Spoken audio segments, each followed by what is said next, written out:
I have him on Discord, but he's, not there. So, all right, you guys are all right, guys. Welcome, everyone. Welcome back. We are going to be doing some more D&D today.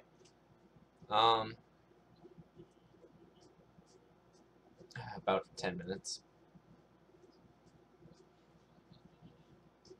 Yeah, actually, YouTube hasn't been allowing me to edit the actual videos after I upload them, so we'll see how this goes. Yeah. Okay, so yeah, you guys all got a bit of military history that we were all chatting about there. So, anyways, guys, all right. So, what does everyone want to do?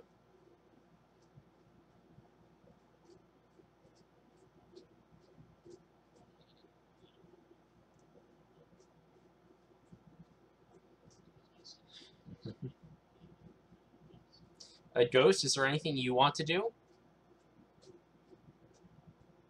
Ghost. Wait, what? Wait, what? Oh, the sorcerer. Okay, yeah, no, you cannot ask him about that yet. Okay, but is there anything you want to do though?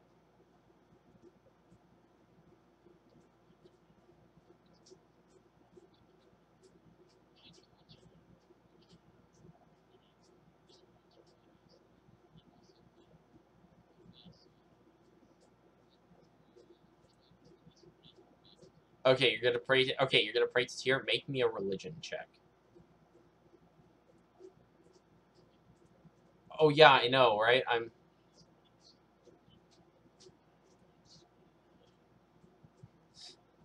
So. Okay, so okay, actually, does the cleric want to see what he's doing?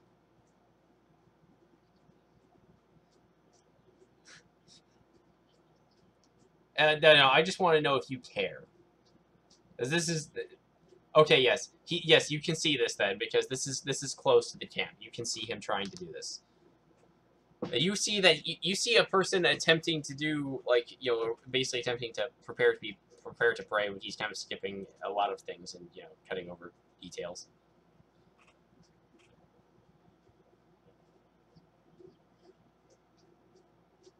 Um, you don't exactly recognize the god itself. But he doesn't know what the god's name is though. Again, as I said, you are a paladin of Tyr, but from very far away, like you were from a distant land.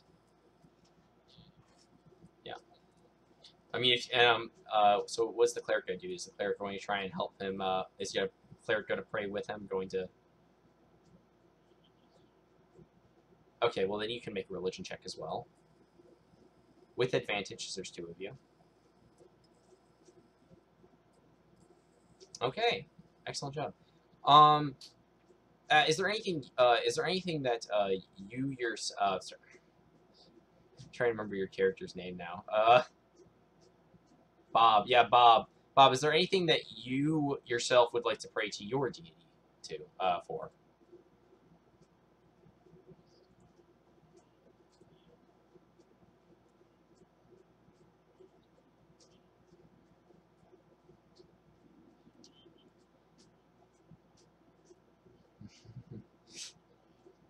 Well,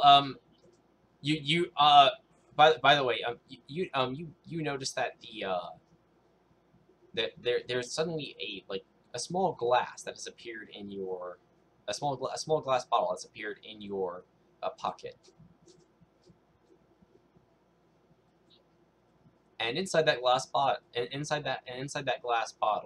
is a health potion. Okay, and as for Brew Mash, you you see a small box that's on the ground in front of you. Okay, are you going to open it? Are you just gonna take the box and that's it? And Yeah, you open the box, and inside is a piece of paper that's curled up.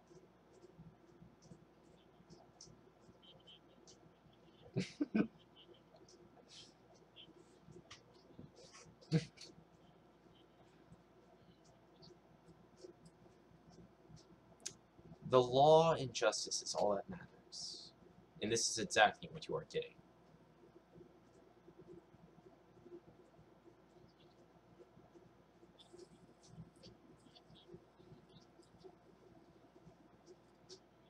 This is exactly what you're getting.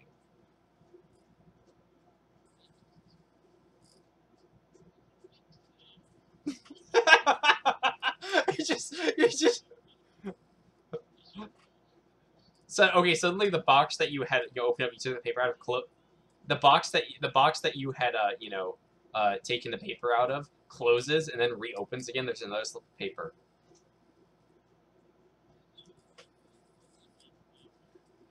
It literally says would you rather I said fuck you? It's just it's like and the box closes then opens again. There's another slip of paper inside. It says to skip past the cryptic bullshit, you're getting exactly what you deserve. At this, you have to at this point though the box disappears, and so does the paper. It was just paper with shit written on it. It's not magical. Oh my god.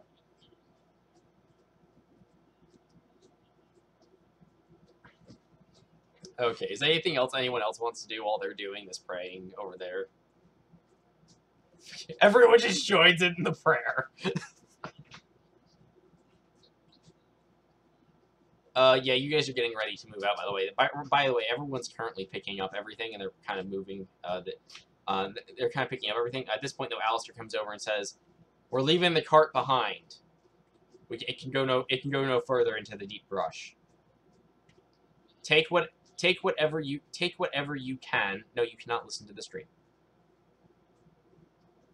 Take whatever you can, and leave what you cannot carry with you. We're going."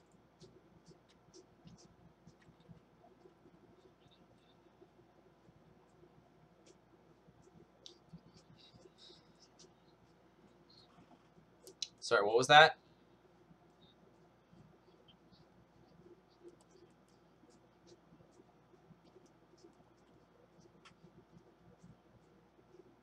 Okay.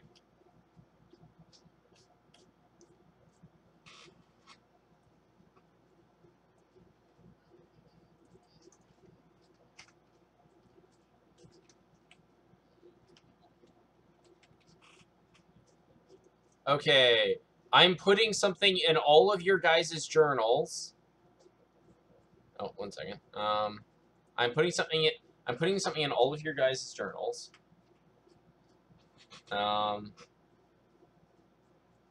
Okay. Anything that you want to put in said item, it is now in all of your guys' journals, by the way. It is a box called supplies. Anything that you cannot carry with you, you will put in said box. It's in the journal. Yeah, just take your item and put it in the description if you cannot carry it with you.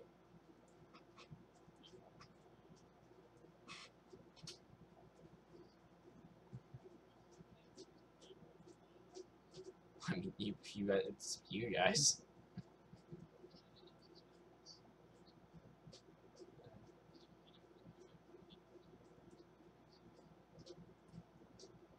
Only thing I can't carry with me is money. Does anyone want to hold on to these for me?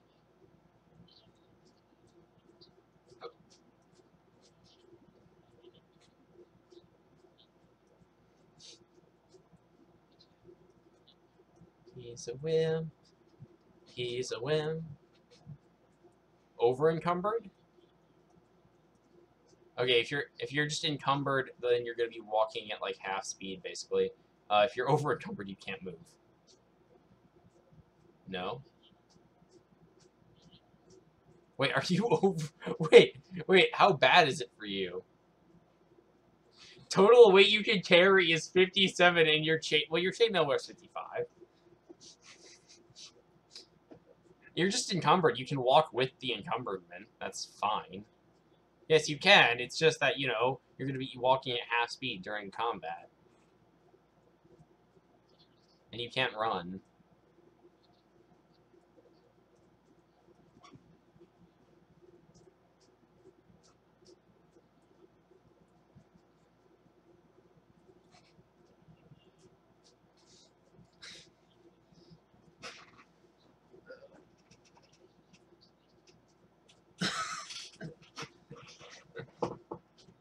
He can only... He has a total weight of 70, and he's still encumbered.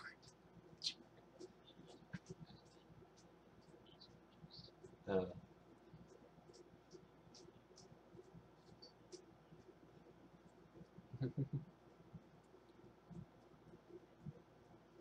oh, this is fantastic.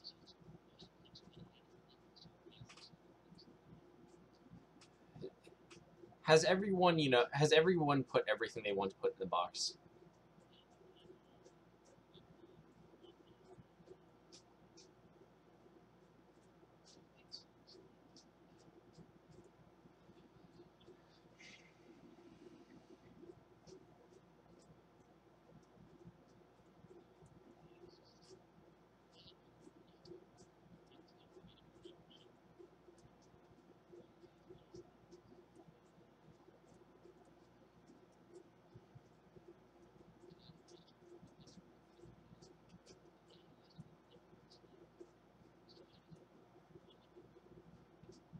No, you cannot.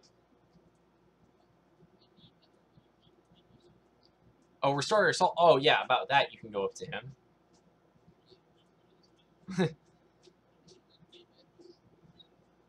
Okay, so you guys are going up to Grimaldus, and what are you going to say to him?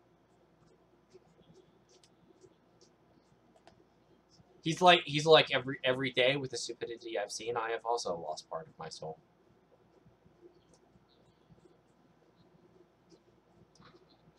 Yeah, you guys. He's like, oh, so a part of your soul is missing. One moment. All right. His staff kind of glows a little bit. He just kind of looks at you both, and he's like, it should be fine. In a couple of days, your soul should restore itself. Think of it as, how would a doctor put it? Removing part of a kidney. So long as most of it's still there, it can regenerate the rest of it.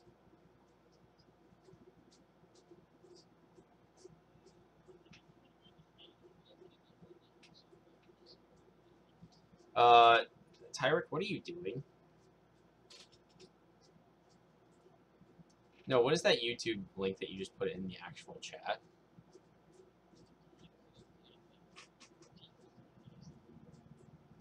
Yeah. Oh! Okay. Oh. I mean, he's like, well, I can try, but I don't know how well it'll work. Okay. Okay, his staff kind of glows. He says a magical incantation, and you don't feel any different. He's like, all right. And he says, all right, the process has been sped along. It should only take half as much time as it normally would. Oh, of course. And he tries to do it on you, but he's like, strange. It's almost as if doing it on you is different than doing it on him. Perhaps it's something to do with him being a half-orc. He's like, the process has been sped along. He's like, no, it's a fact. And he looks back, and he looks back at Quentin, and he's like, the process has been sped along, so to speak, but I'm not exactly sure how much.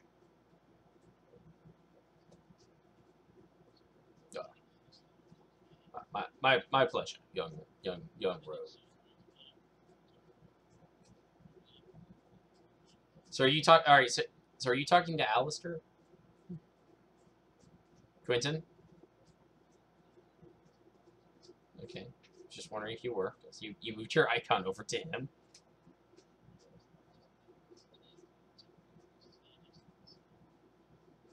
Okay. So is there anything else anyone wants to do in the camp?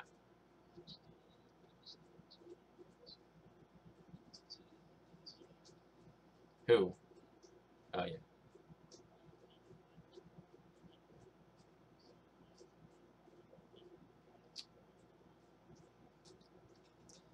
Ah yes. Well, what kind of herbs are you looking for? You just Are you just looking for some like medicinal herbs and stuff? Ah, okay. Um, roll roll me a nature check.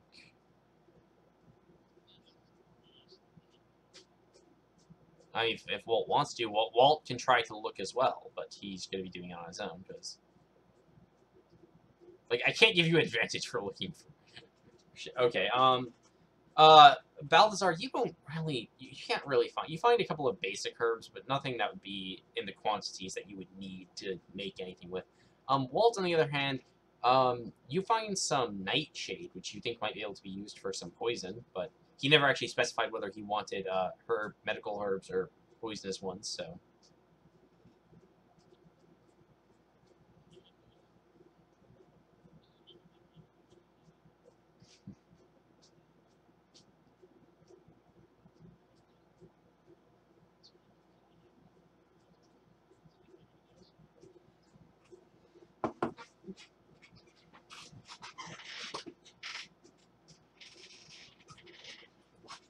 It's a plant. Nightshade is a plant. It's actually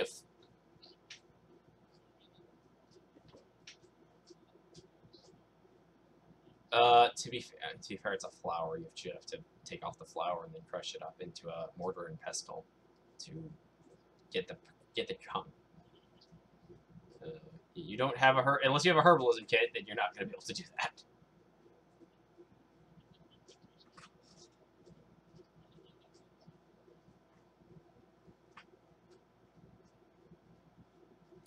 All right, you want to try and do that? Make me another nature check using your herbalism kit. Yep, using your. Oh, does your herbalism kit actually have its own thing that it can use? I didn't. Oh, it can. Oh, in that case, yeah, go ahead and use that.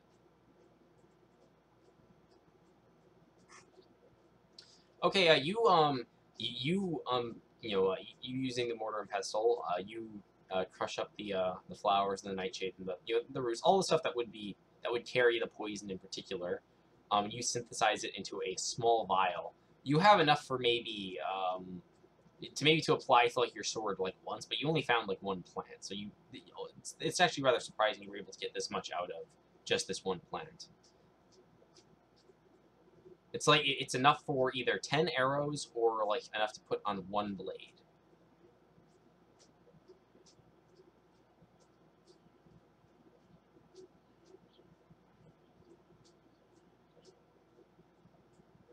By the way, apply. Why did the rogue just fuck off to the other side of the map? Just goes immediately stabs one of his friends with poison. Hey, I want to see if this works.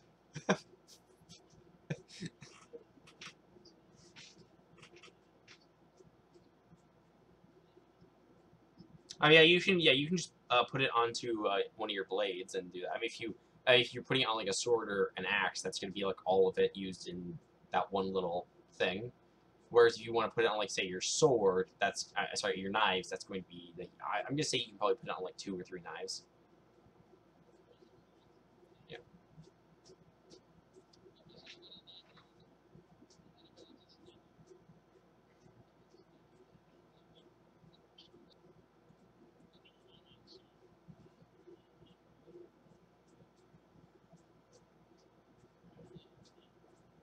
One 1d10 if you want to use it as a two-handed weapon.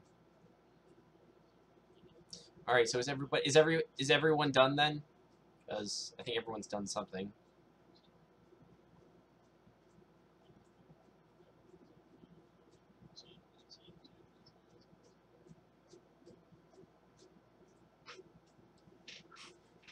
All right.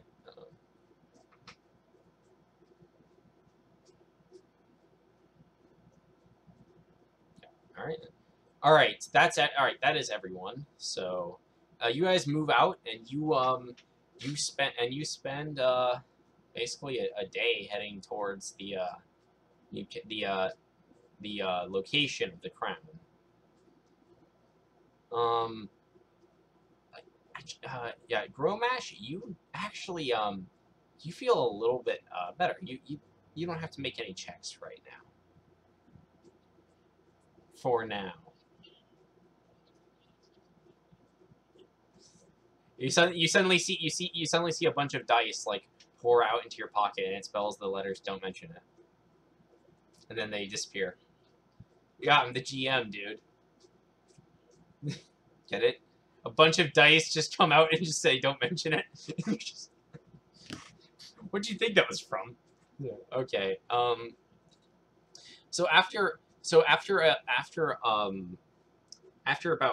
about 16 hours of walking, you guys see a green dome come into view. It's situated on a bit of a mountain, and that is exactly what you guys are heading towards.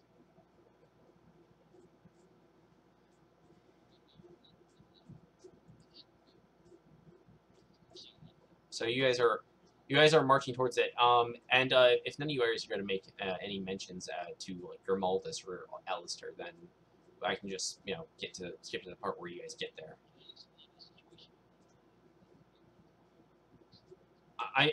Yeah, I assumed you guys already did that when you're back at camp. Like I assumed that you explained like how they, yeah, I explained to everyone why you were there and stuff like that.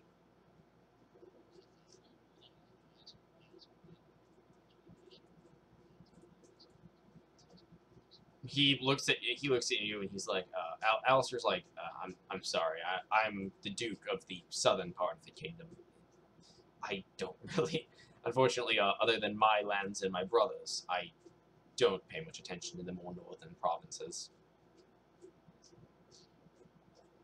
Uh, he's like, but I'm I'm certain I've heard of it somewhere, and I will, if I remember anything, I will tell you. But yeah.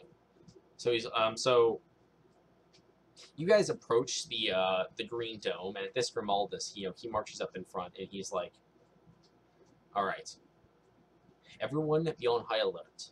I'm going to attempt to remove the protection spell over the fortress. Is that all right? Is that understood?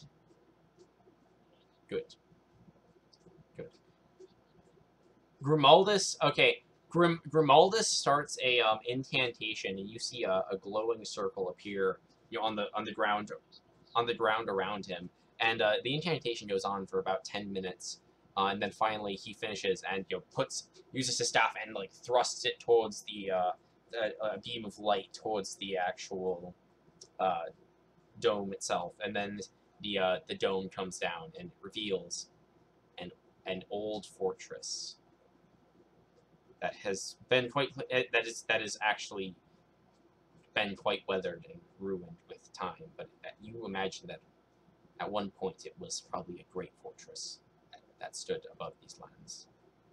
And in fact, you guys actually, now that you think about it, coming in here, you notice that there were a lot of areas where there was like stone and random places that you now realize that this was probably the center of a city at one point. That is now. Yes, you may.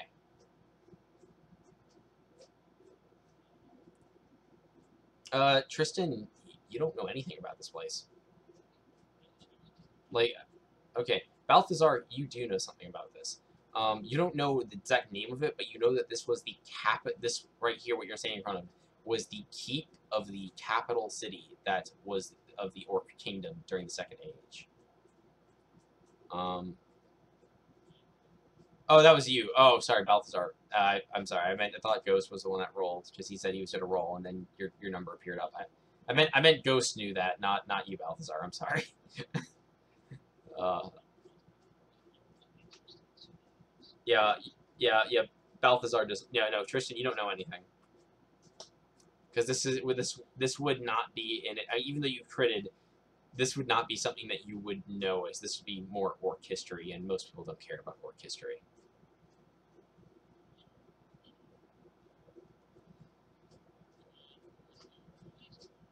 Yeah, you know everything I told Balthazar. I actually meant to tell you because I thought you rolled because you said you were going to roll, and I didn't pay attention to the name. All right, so at this Alistair's like success. He looks to he points to one of the archers. He's like, you know how can you make it back and make it back? Tell my brother we've arrived at the castle and we're going to commence the search for the crown itself. And he's like, yes, sir. And he runs off into the forest. And are you guys start heading up the bridges, heading up to the castle itself. There were multiple gatehouses on the bridges themselves on their way there. This was actually a form of defense. However, the gatehouses have mostly rusted away now. There aren't even a door at any of them except for the very last one, which is the entrance to the keep. Well, all of you roll me a perception check.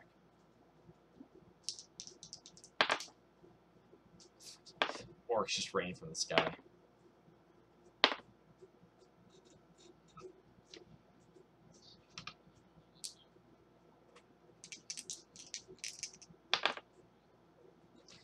Okay, so Balthazar is not paying attention at all. Like he's just thinking if he made the nightshade correctly or not, or if he, and then part of him thinks, wait a minute, maybe I should have used the root to actually make an antidote just in case somebody poisons themselves. Um, Walt, yeah, Walt, Brewmatch doesn't see anything either. Walt, Tristan, and Celine. All of you hear a scream of what sounds like the archer who was just sent back, off in the distance, and he's like, you just hear like you hear like basically a cry out for help, and then it cuts off suddenly as if he was just suddenly killed.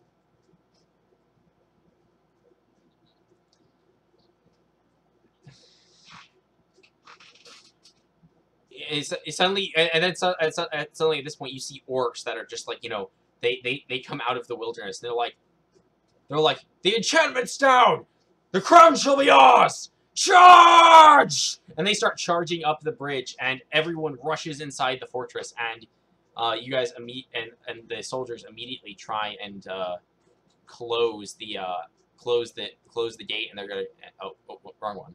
Oops, there we go. Wrong map. Here we go.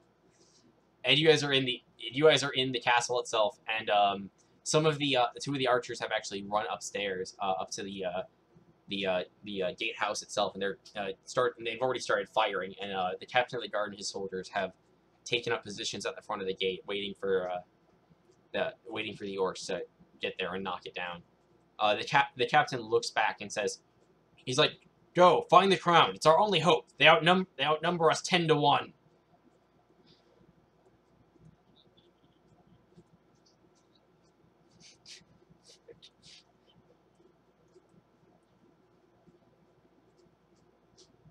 I mean, if you want to, you can. It's up to it's up to you because Harold isn't online. I mean, is he online now? Okay, 1 second here. Can someone message Harold and tell him to get in here? Yeah, because that would be rather useful if you could. Tell him to get in here. The game has started. We're waiting for him. Well, except we're not because we've already kind of gone ahead.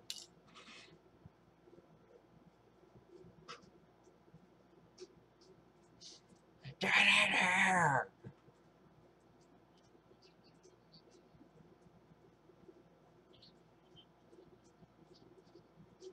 Yeah. By the way, I mean, I'm just to kind of like like you guys.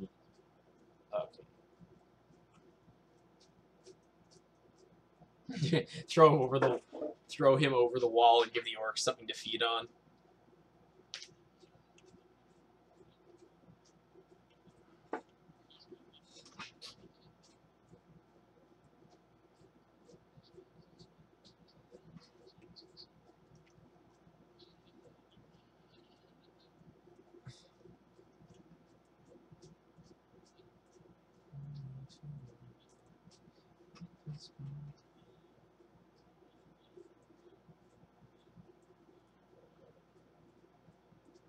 Okay? Why isn't he showing up though?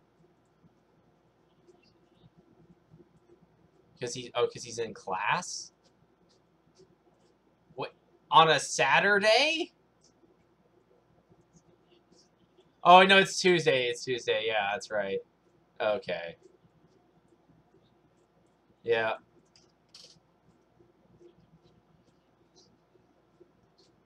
All right. He's gonna go and help with. He's gonna go help the defenders. All right. All right. All right. So he goes and he's gonna go help the defenders. All right. So Okay. So Grimaldus and Alistair, they head this way to their maximum movement, basically, as well as an archer.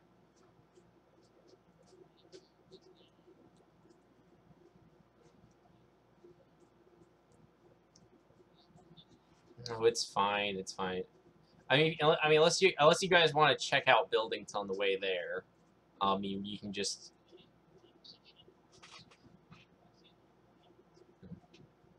Surprised. You guys just want to fuck around and explore every freaking door? Or you guys want to follow Grim?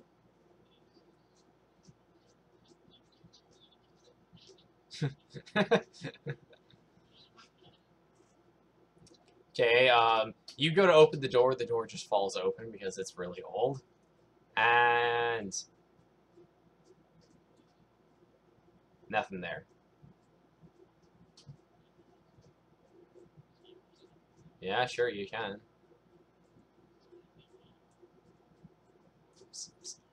Still nothing.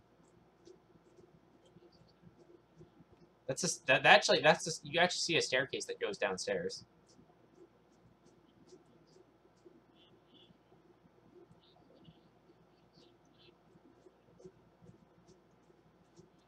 So at this point, Alistair yells at you, "We know where the crown is. Now come on!"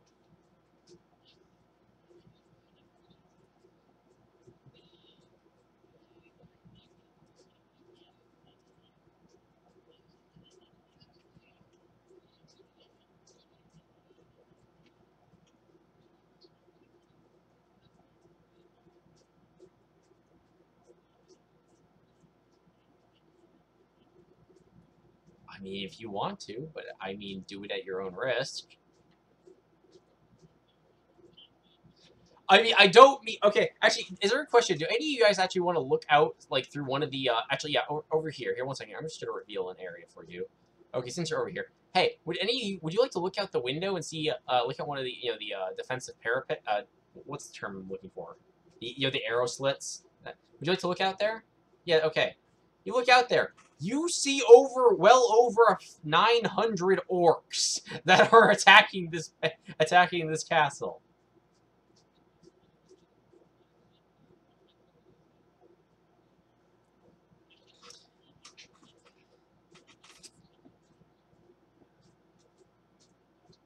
You can check that room, yeah, sure. It's completely empty. To let you guys know, this is a stable. Just to let you know, this is a stable. There's nothing there. Um,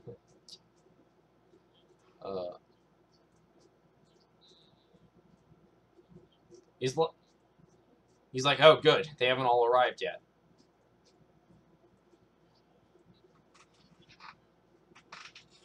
He's like, what? Sorry, what was that? This is the support army. We were hoping we could. We were hoping we could get in here without them finding us, but apparently not. He's like, you guys didn't. He's like, when you guys encountered the goblins, you didn't. They weren't working with the orcs, were they?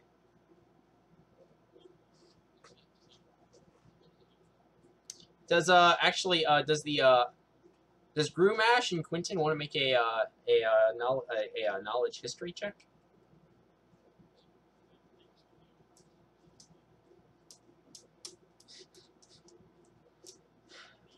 You were okay. Quentin remembers this, but he didn't think it was important at all, so he just kind of forgot about it. Brewmash, you remember that the Goblin Redcap actually mentioned that mentioned the orcs to Quentin when Quentin said he was a messenger from his allies.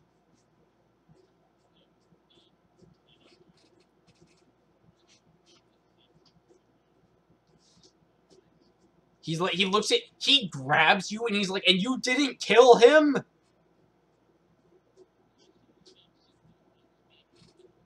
That is no excuse. You're a paladin, are you not? And you couldn't defend yourself? How did you get captured then?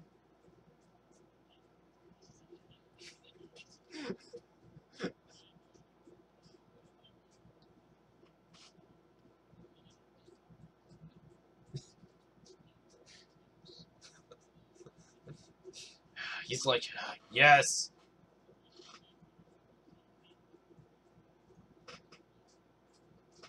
Yes, it was. Why do you think you got bottom bitch for that week?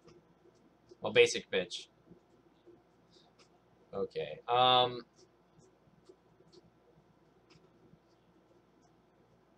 my god. Oh my god. There we go. Will you guys stop doing that? If you guys move one of your tokens, I cannot move any of you. Like, I'm trying to, like, fucking move you to where you're supposed to be. You're all just like, I want to move everywhere. Oh my god. Okay.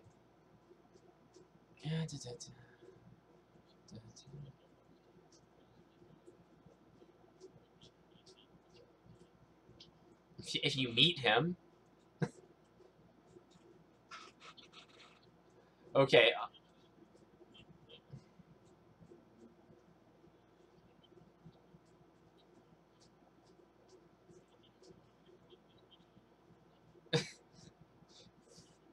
Okay. You wish to pray to the Master of Games?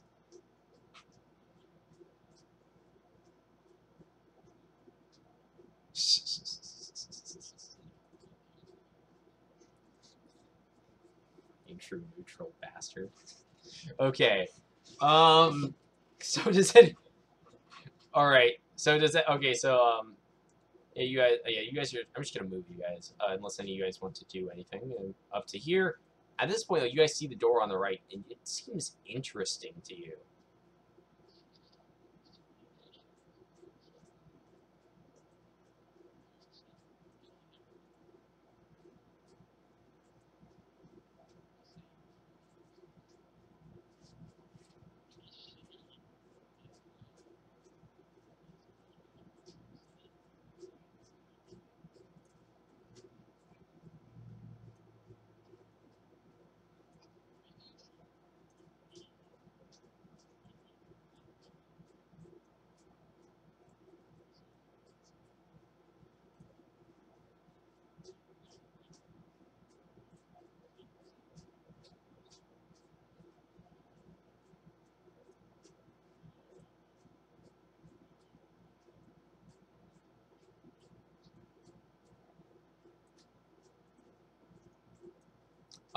It looks like a really old door.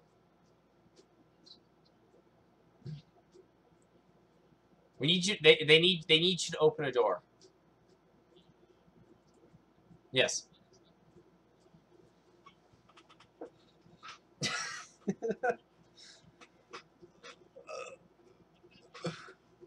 Okay. Quentin opens. So Quentin opens the door, and a firebolt just flies towards his face.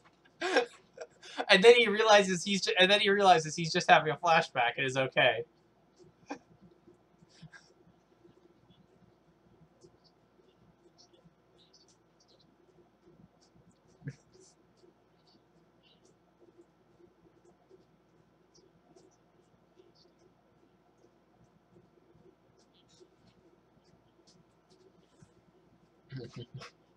You see a room that has a table that has like rotted to the point where it's on the ground. It's on the floor in multiple pieces. You see some other standard pieces of furniture which have also kind of done the same. Like you could tell this fortress is really fucking old. Um, there's a couple when you open the door, a couple of mice scatter away from the actual door itself and into their own little hidey holes and stuff in the walls.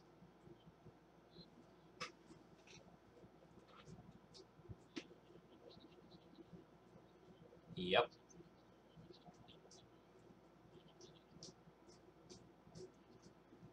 By the way, while you guys are doing this, Grimaldus and Group have are moving on their on their own.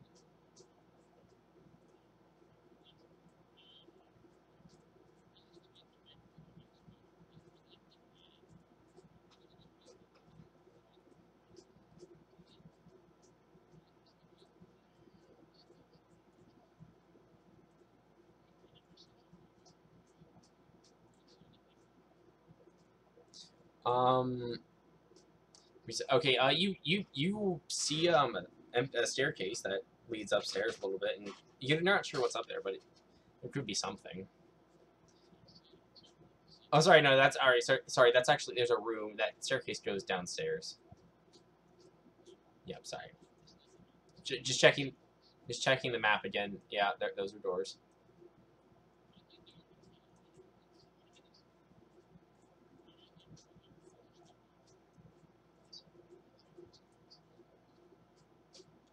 Um, you touch the door and the door opens. You also hear some marching coming from up the stairs. Two orcs have two orcs have arrived, and as you open the door, revealing this room with a chest in it. Roll in and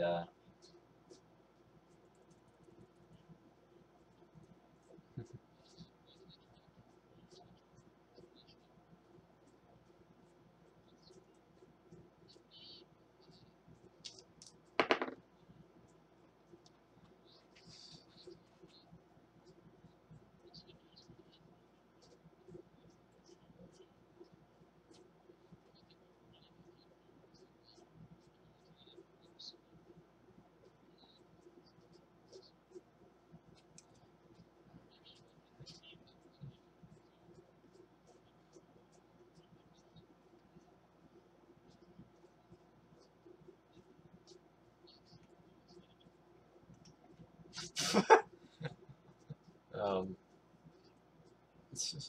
Okay, well, the first person that's going is Quentin, and he does not actually see the orcs coming up, so you don't even know they're there. You don't even know they're there. You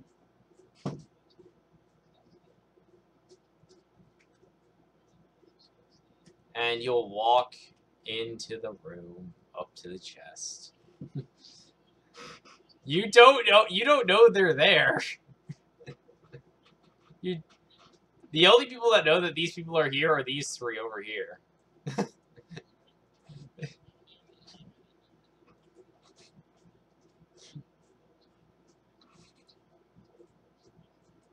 Yes, you would sneak into the room and you'd make a stealth check.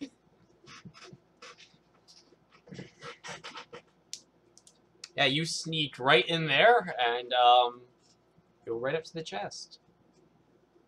Next person is the next person is the yeah, if you want to try and open the chest.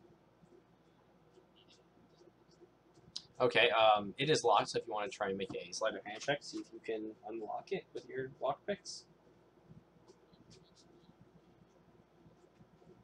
Okay. Yeah, you pop the chest right open, and inside of it, A fireball shoots out into your face. Just kidding. Make a dexterity saving throw.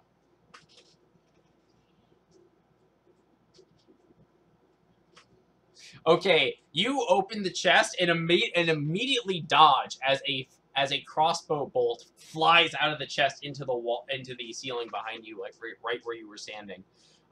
Inside the chest, however, there is a dagger that's just lying there. You want to make an Arcana check? Yeah, sure. Go ahead. You know it's magical. That's it. That's all you know.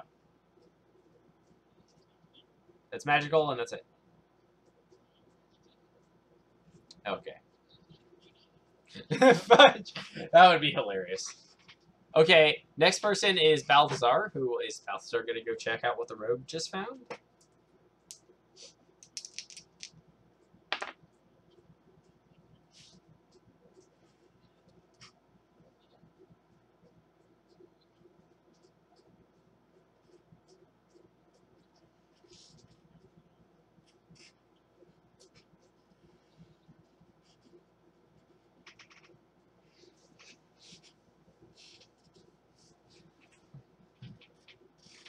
All right, Brew Mash, it's your turn.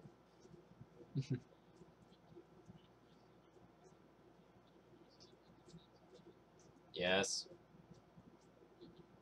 So you raise your shield. What? What was that? Wait, what was that, Quentin?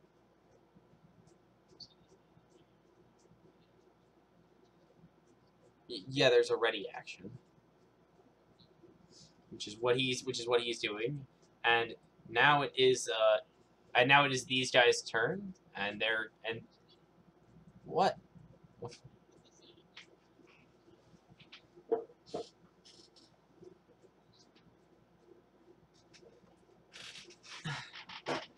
Uh, you have to click your icon. It puts your character in the actual turn order. I don't put you there.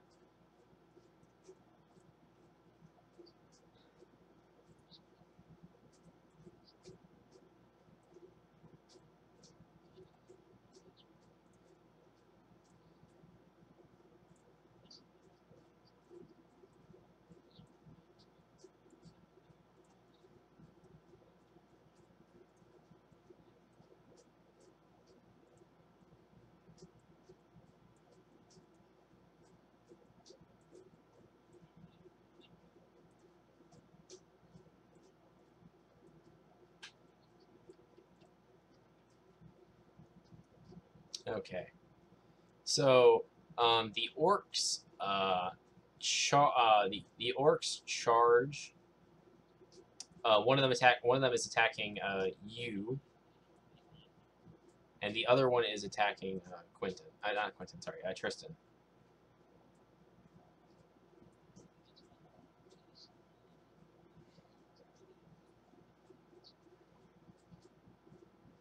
Ah, do you?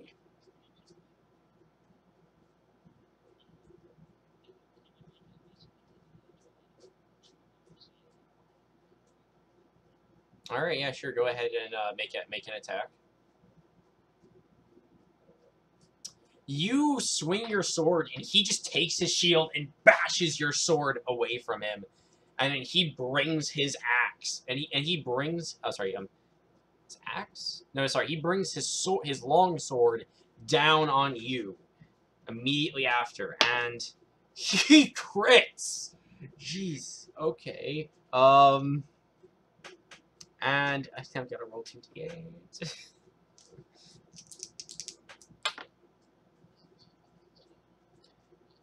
He does. Oh god. Okay. He does 15 damage to you. Like he takes your sword and he cuts it right down into your. Oh, sorry. He takes his sword and he slashes you right into the waist.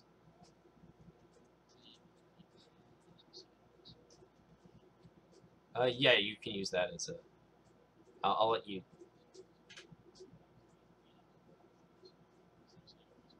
Actually, wait. Um. Yeah. Yes. Okay. You know what? No, I cannot allow you to make a second wind right now. Because you have to do that. You have to do that on your own turn, and this is not your own turn, so you're just knocked unconscious. However, you can use that to regain hit points after you are. Hopefully this. If you guys get killed by these two, I'm just there's no hope for you at this point. um, the other one takes a swing at the Paladin Brew Mash. What's your armor class? Would you? Oh yeah. You can go ahead. You can go ahead and use your ready action on him.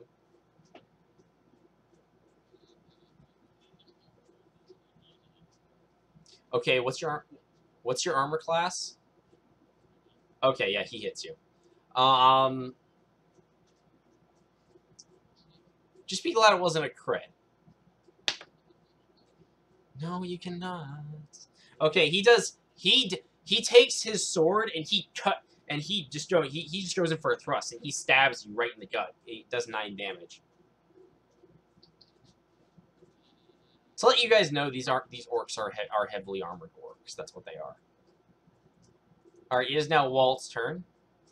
Walt, you clearly see these orcs that just showed up.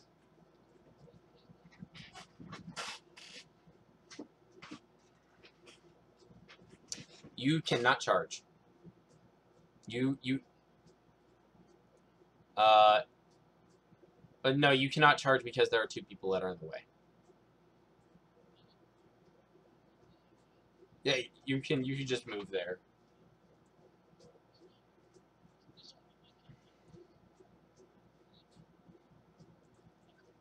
Okay. All right. Roll to hit. The goblin just sorry, not goblin. Jeez, this is what's gonna happen now. Okay, the orc, you take a swing at him and he just deflects it with his shield, and it is now Celine's turn.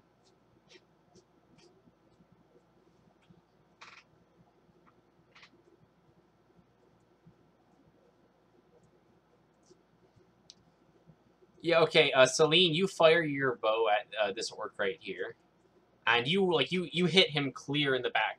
You hit him straight in the back, like the arrow sticking out, and you deal a. You deal 10. Yeah. Oh. 10, yeah. Sorry. Yeah. 10 damage. Yeah. Okay. That's right. Um. One moment, please. Uh. Okay. Yep.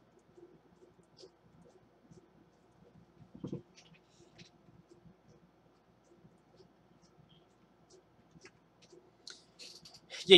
You hit him in the back, and he cries out. He cries out, and he's incredibly bloodied from that attack. Um. And it is now the rogue's turn. At this point, you've heard multiple screams from inside from inside the other room.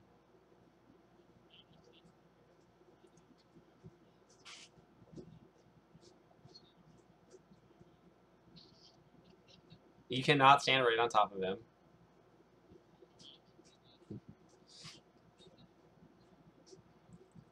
Oh yeah, that's right. Oh yeah, that's right. Yeah. Actually, no. Yeah, you can stand over Tristan because Tristan is unconscious. That's right.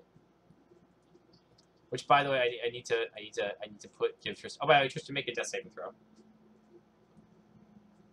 Um, yeah, you failed the first one. Check 1 in the failure box. All right, and now you make your okay, and then the rogue can make his attack. All right, Quentin, you hit. Oh no, you don't. You don't hit because you have disadvantage because you're soul. You you you go up to the orc and you go to stab him, but you manage to do it in such a way that you end up just handing him your knife. Oh wait, you're trying to use your knife, right? Yeah, your rapier. Okay, yeah, and he just takes your rapier and he's like, "Thank you."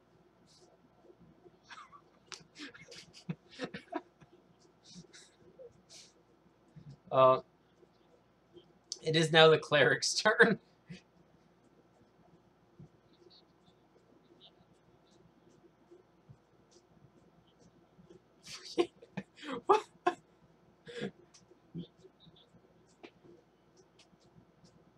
Yes, yes, you can do that. You cannot say this. Grumash, shut up. You cannot say this.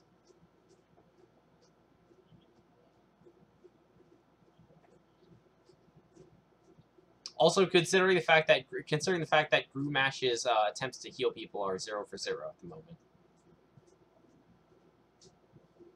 0 for 1. Oh, 1. 0 for 1. Yeah. Okay, yeah. So, Tristan, you heal back 5 wounds, and that if that takes you up from critical damage, then you're still, you're, yeah, you're still unconscious, but you are no longer dying. Yeah, just yeah, uncheck the failure. You're stabilized.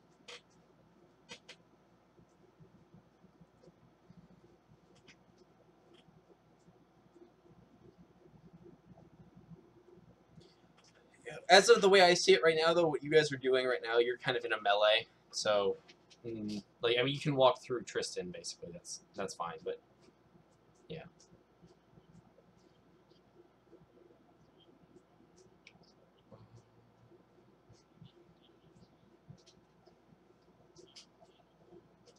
All right.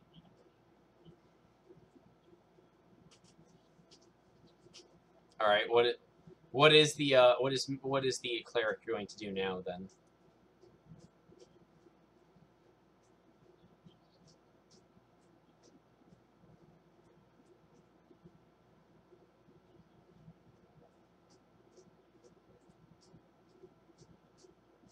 Ah. Okay. Yes. Roll. Yeah. I will allow you to do this simply because you could have done it on the way there. So, make a roll. The bolt just kind of breaks off of the armor of the orc, and he's fine. He just stands there. He's like, and he just looks more pissed than actually hurt.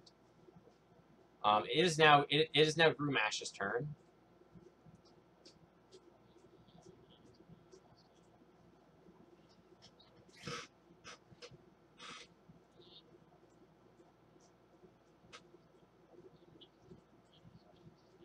No, ready action's gone now. Yeah, no.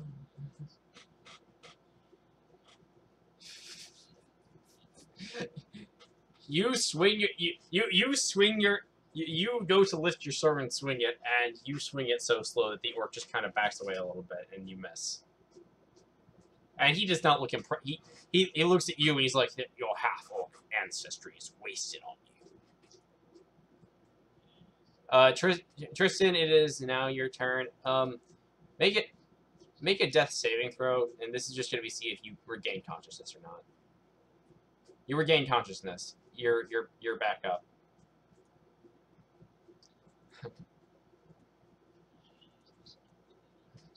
Yes, you can. Yes, you can. You can use second wound. All right. Yeah, you gain back a ton of hit points.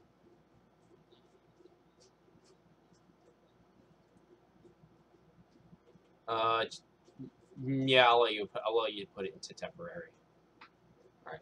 It is it is now the orc's turn. Um, this one, kind of like looks at the rapier that Quentin handed him and then chucks it down the stairs. And then with his sword hand, he takes a swing at you, Quentin. What's your armor class? Okay, he swings at you, and you manage to just dodge out of the way real quick. Um, the other the other one, the other orc, just kind of realizing that this half orc is not worth anything, decides to actually face the other half orc, and he takes a swing at Walter. What's your armor class, Walter? 12. Okay, yeah, he does hit you. You take 5 damage.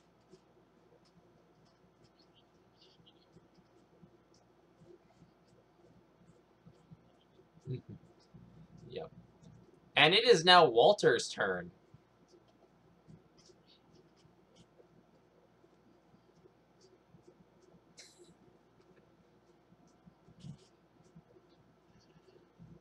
All right. The you push the you push the orc down the stairs. But he gets back up once he gets to the bottom. Like, he's wearing heavy armor. It's not like falling down the stairs is gonna kill him. And now it is Celine's turn.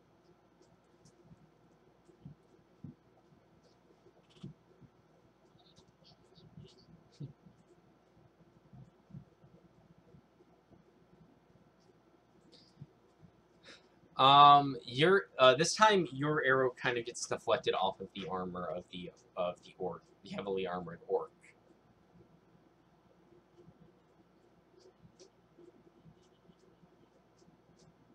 The scimitarless rogue, or sorry, the rapierless rogue.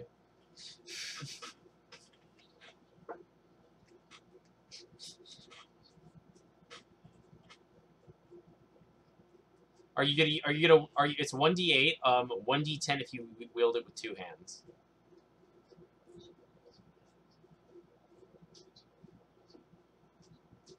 Do you?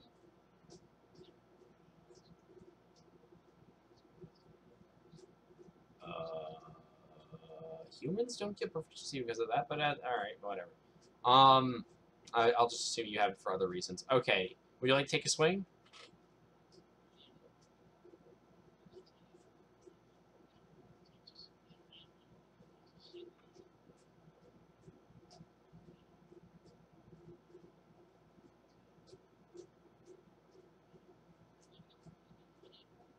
You need to hit first. Roll to hit first.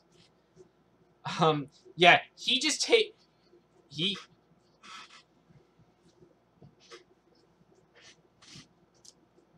He just takes his shield and deflects your sword strike, and it is now the cleric's turn.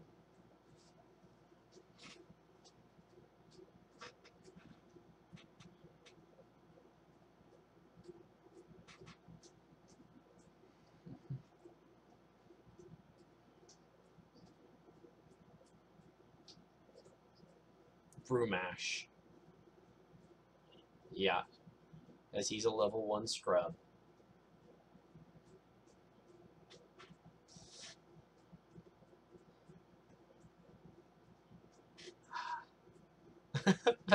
That was because remember, the monsters can do anything the players can do, and the monster crit.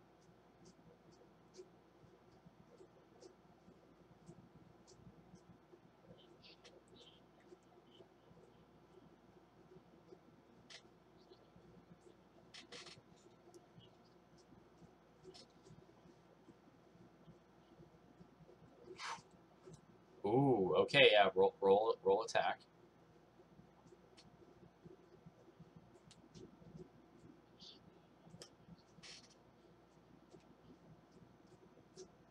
Okay.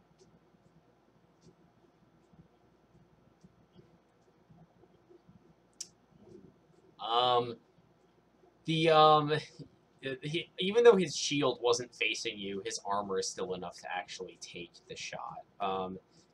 And the inflict wounds does not actually go through to him. Okay, it is now Grumash's turn.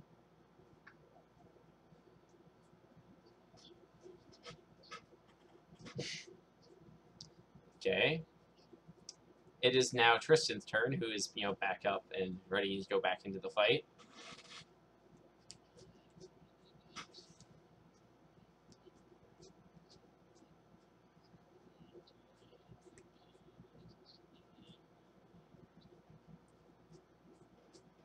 All right. If you wanted to, you could have fired your crossbow from back there. There's still a chance of friendly fire here too. All right. All right. Roll attack. Okay, wow, the first shot hits. The second shot, however, does not hit. So roll damage for 1 bolt. Yes. So the second shot, the first shot nails the orc in the back of the head, and he falls over dead. But the second shot, it just kind of deflected off of his armor. Fortunately for you, though, the first shot did manage to hit.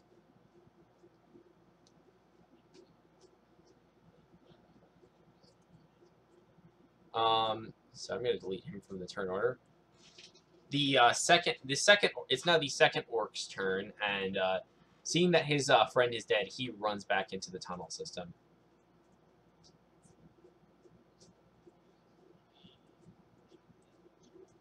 Sorry, what?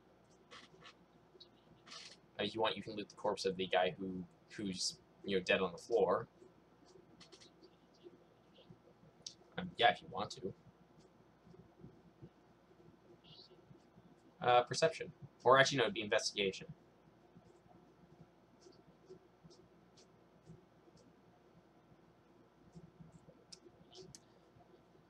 Okay, so he's like wearing like a really heavy, unwieldy kind of chainmail. The only reason that he's probably not killing is this is probably okay for him is because he's a full orc and he can take it. Other than that, though, he has a crude longsword, a round shield which has multiple marks where arrows and axes and swords have hit it before. There's also a rapier that's like not that far away from him. It's on the ground. Um, but from the looks that you do see a belt where things would typically be tied, but you can tell he probably left most of that probably outside of the castle when he went to go attack it. There is however a map of the actual castle itself, and on that map you can. Well, it's actually not a map of the castle itself. It's actually a map of the catacombs underneath the castle, and you can clearly see that there are numerous ways that the orcs can enter through the castle from below, not just through the door.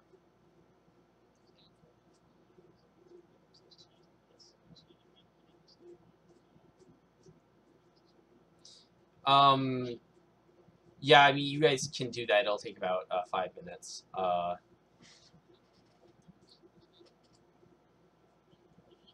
Yes, you do know where Alistair is. Alistair is up here because this is where he was heading. I'm paying. Okay, you see the door?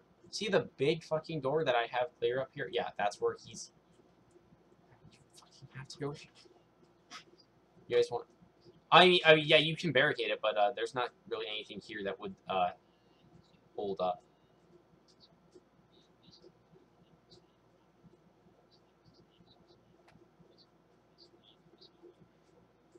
I mean, you can.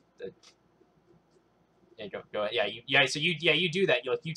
You take like one of the less rotted pieces of wood, make a quick little stake on it, and just stick it into the ground with the head of the orc that was lying there on the ground.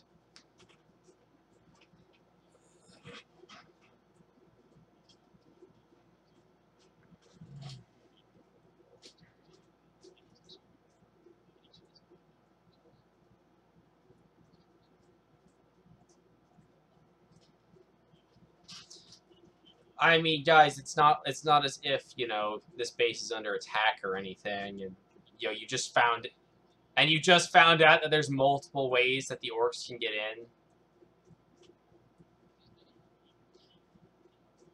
The the door, the dagger is magical. That's all you know.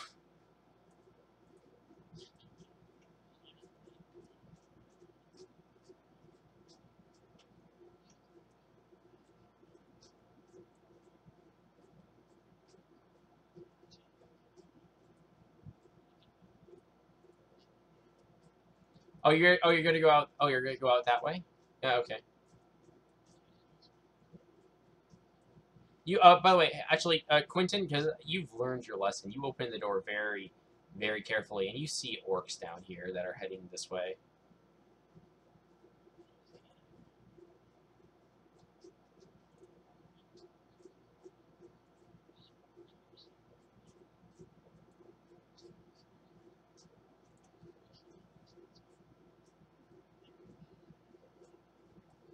There's a window, and that out, and looking through it, you can see outside clearly from there. You just see some trees, and well, some brush and stuff like that. Okay, so there's a door right here. Can I do I need? To... Okay. Um, the door opens up, and you can clearly see not orcs. You can through the trees, you can actually see Grimaldus and all that over there.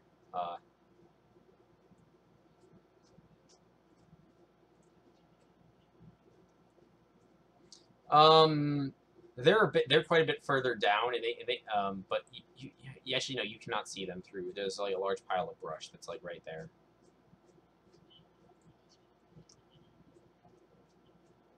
As you, what are you doing? Okay, as you guys get up there, the incantation, the incantation, the incantation Grimaldus would just finish saying. The door now opens, and then they step inside.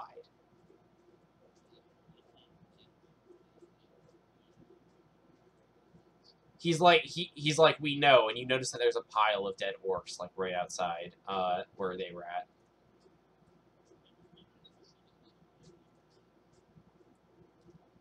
By the way, right before you guys step inside, you hear this you hear the men at the gates screaming, just screaming in pain and how in agony, and you hear the clash of weapons in the distance. Yeah, the doors just fell basically. Okay, so where's the archer? Shit, did he just get blocked? Did I just like lose him somewhere along the way? Okay, one moment, please.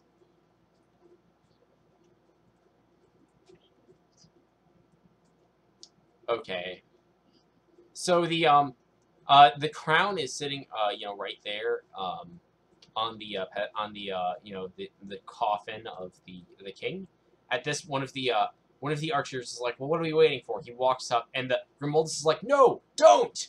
And then you just see his body twist and flail, and bones breaking in multiple directions as he is absolutely crushed, and what is revealed to be there is this strange glowing orb that is surrounding the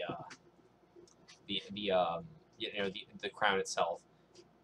And Grimaldus is just like, he's like, all right, I'll lower the I will bring down the aura of protection. He brings it down. And he's like, all right, that should be. And then once he stops the incantation, it reappears. Grimaldus is like, Alistair, I will hold the barrier down. You need to get inside and decrypt the incantation. Alistair looks at me, he's like, all right, my friend, trust you. So Grimaldus starts chanting, and Alistair walks up, and he's like, I'll need some time to translate the crown. Hold off the orcs as long as you can.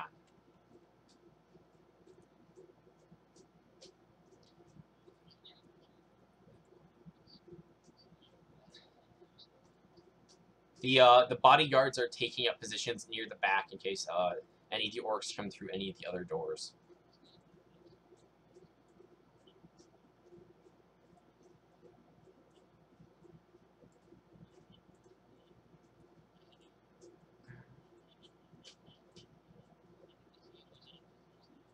Yeah, there are some passages nearby, but you don't see any that specifically go straight to the keep right here.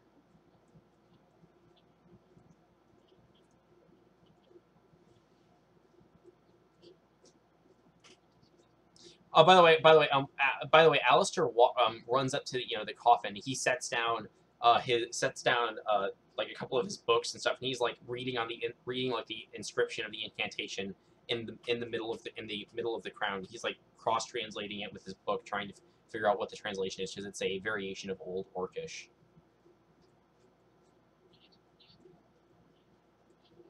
Ancient Orcish. None of you speak it.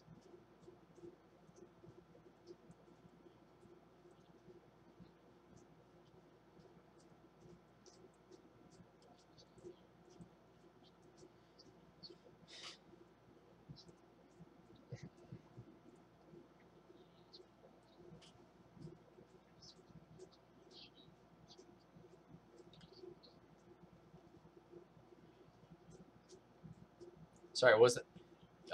Wait, where are you going? What window are you trying to look out of? That's a door.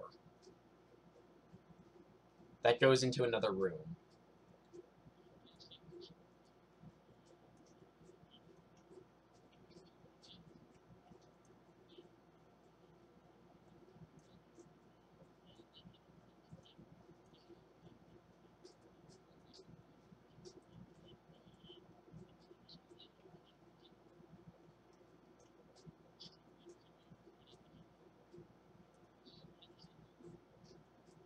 Sorry, what was that, guys?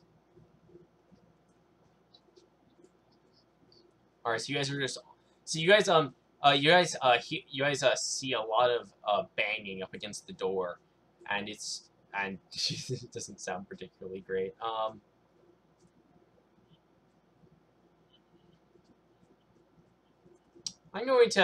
Since there's so many orcs, I'm just going to put them down as one whole entity on the turn order.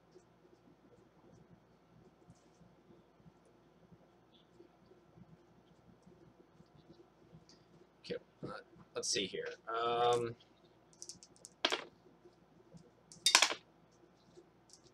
Okay, you hear the door, and you're really glad the door is sturdily made. Take multiple hits, but it still has not it still has not even gotten halfway down to being broken. Um,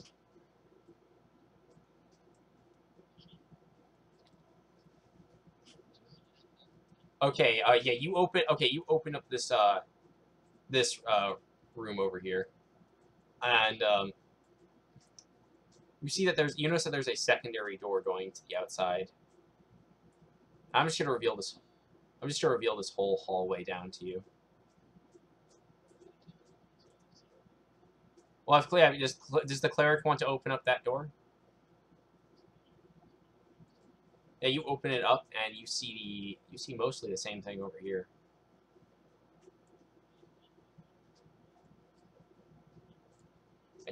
Actually, you can by the way, this staircase goes down to like these rooms down here. That's where they go down to. Hey, by the way, the cleric, I need you to roll me a wisdom saving throw.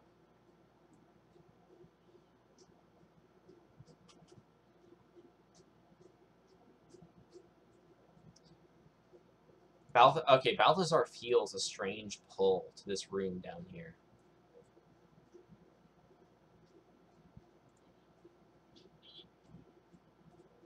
And he actually moves down there.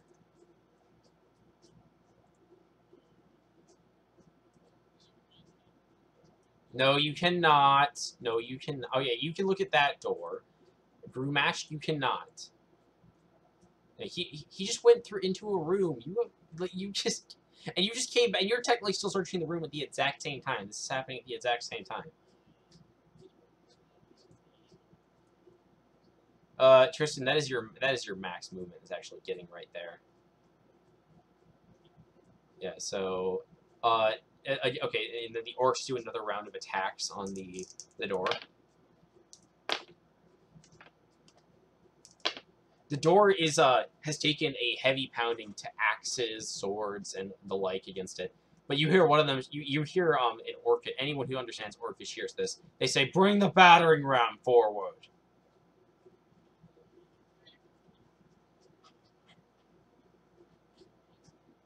No. Yes, you will.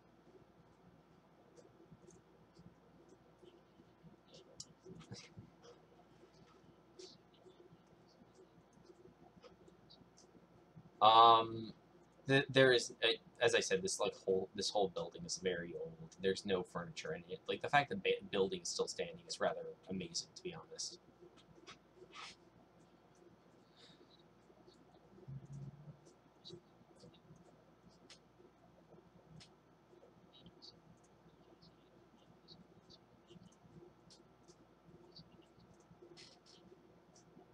Oh, by the way, you guys, through some of the windows that are like above this door, you see a couple of round objects get thrown through, and it's the heads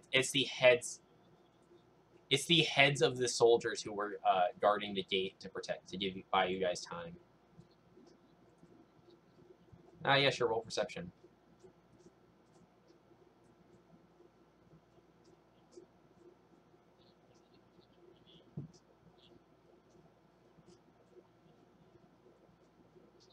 You just see a bunch of heads, and you assume that they were the party that were outside, like protecting you guys.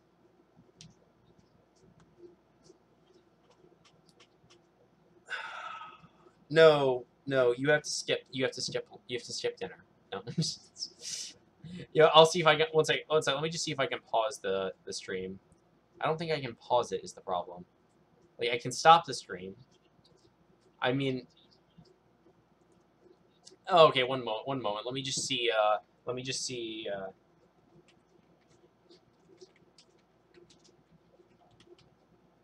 Uh, oh yeah. If you're okay with not being here, then that's fine. Vera takes the firebolt to the face and dies. Okay. Um.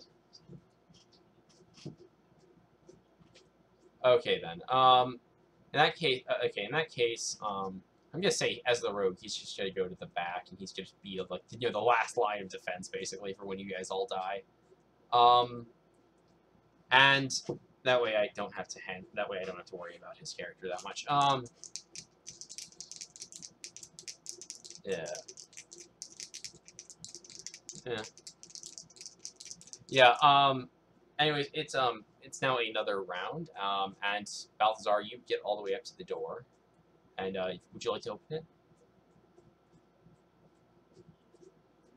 Make a wisdom saving throw.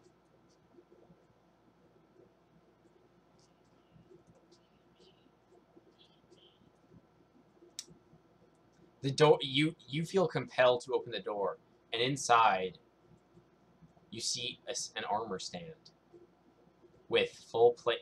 Right, and that right there is half plate mail, just standing there on the armor stand, and it's like calling to you. And in your head, in your head, you hear like an almost an angelic voice, and it says, "Put me on. We will slay them together." But I like how I say angelic voice, and you're like, "You will die," and I'm just like, it's just that logic right there. That was just like that was an excellent little Hey, but by the way, do you guys want to actually roll? Do you guys want to roll like initiative in advance here? Just I'll remove you. I'll remove all you guys from the turn order, and then I'll just have you guys roll initiative again.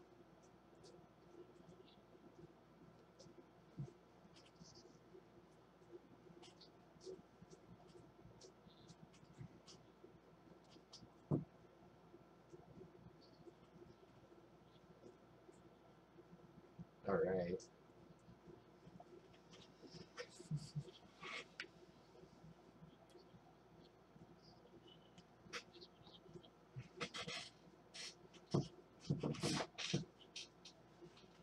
Oh yeah. Oh yeah. That actually that actually reminds me, Celine. When it comes to the new people who just got here, you're gonna if you ever command them to do something, you're gonna be rolling with disadvantage. Just it is because just quite frankly, you are a dainty female, and the only thing that they've seen you do is get an axe put in your chest and pass out. So I mean, it's just, all right. Okay, you guys hear you guys hear a bunch of axes start actually chopping into the door itself, and the battering ram hits, and the door goes back, and it's like you can tell the door is barely holding together. It's got multiple cracks in it. You can actually see some of the orcs on the other side, and there are a lot of them.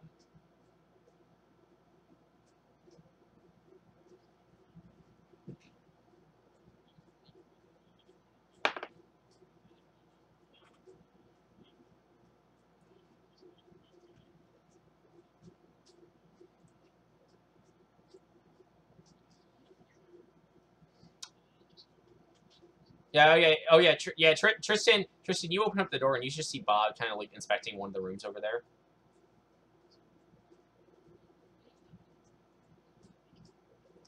Make a wisdom saving throw. Yeah, I need you to make a wisdom saving throw.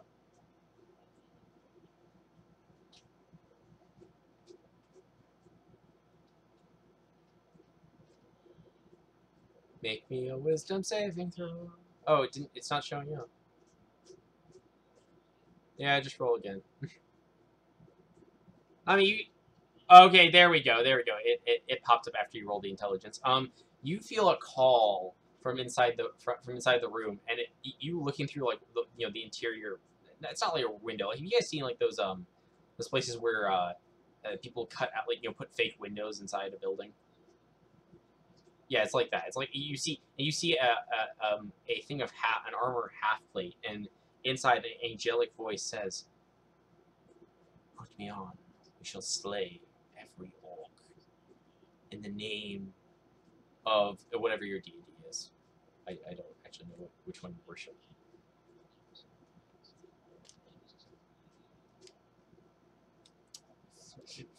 Being an atheist, being an atheist in D&D, dumbest. That is the being an atheist in D&D though. That'd be like the dumbest thing ever. And there actually is a group that does that in the actual core rulebook, which is hilarious. It's like no. It's just that like I read that and like that there's actually like a group who thinks oh yes the divinity of humanity, and they think that humans are actually are capable of becoming more powerful than gods, and it was like, and I was just like, this is a very hilarious little thing that exists here.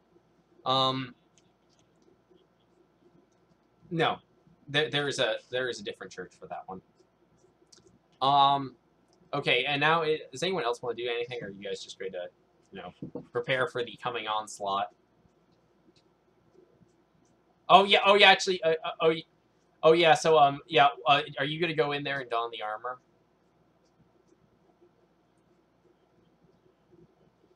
Okay, you go over there and you put on the half plate. And I actually have to go find the rules for half plate armor now.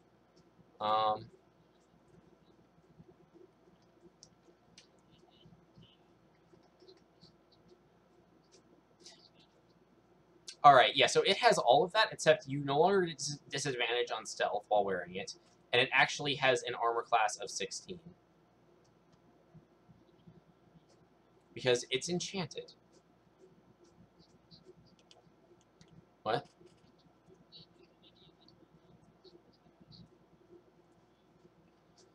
I mean, it'd be an Arcana check, so.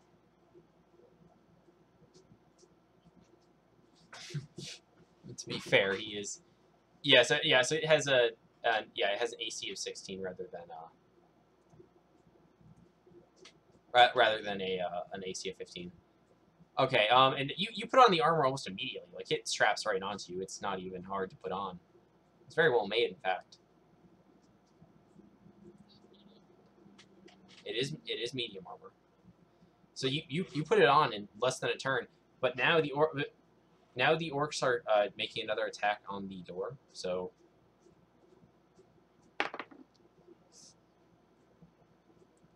AC of 16, and you don't get disadvantage on stealth checks because it's like it automatically fits to your person perfectly. Plus your Dex modifier up to 2. So that you hear the a bunch of axes and the battering ram hits the door again. And oh my god, the door is literally almost broken. Like literally, you're pretty sure a stone being thrown against this would probably break the door open. It is completely got a massive crack running through the bars against the door. There are multiple opens. Yeah, you can. Yeah, you can attempt. Yeah, you can attempt to shoot through the cracks.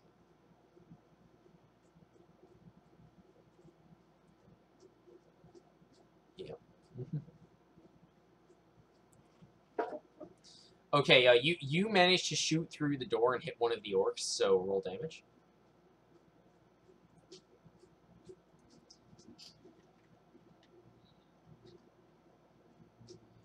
You managed to.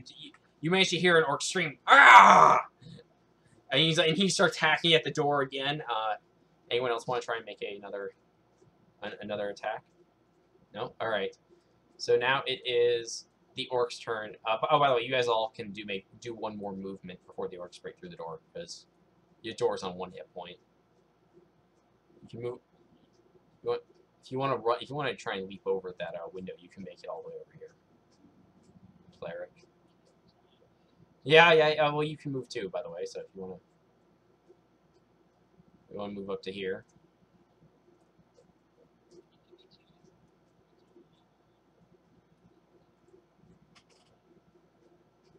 All right. Okay, the orcs attack. I'm not going to bother rolling because the door breaks open.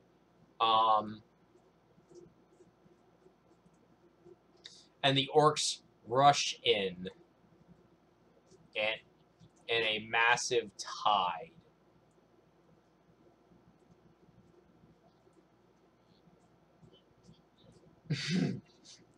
um, and the orc archers that are in the back, they all fire at the first person they see, which fortunately for you guys is actually the knight that is a part of Grimaldus's guard.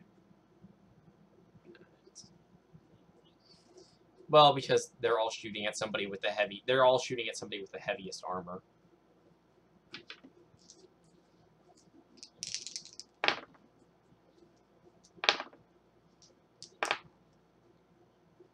Wow. No, yes, but they get restored when you take a long rest, which means you guys already got everything restored. So you should already have everything there, and if you don't, too bad. Yeah. So it is now the cleric's turn.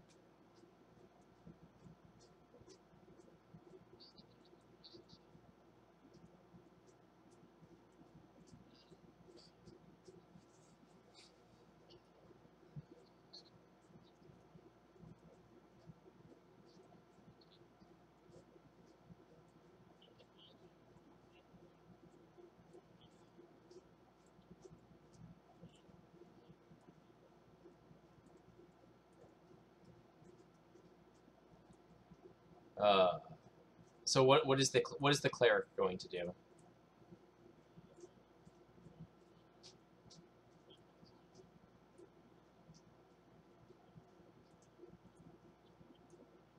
Okay. Roll damage. I say roll to attack, then we'll see if you manage to hit. It's loading. Just give it a second.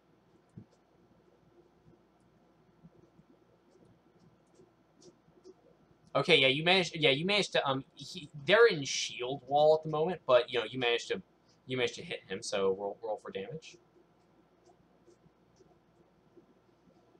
Oh, this orc just comes in screaming, and you hit him, and he just lets out like a little yelp, and is basically. And basically, he's almost dead. Like you can see, like there's like blood gushing out of the wound that you hit him with, and his armor plating where you hit him is just separated completely. Um, the guy in the middle. Sorry, what was that?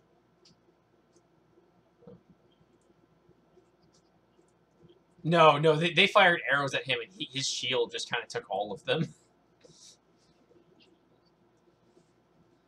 Yeah. By the way, to kind of let you guys know. By the way, do any of you want to make a knowledge war check, history check on war and military combat?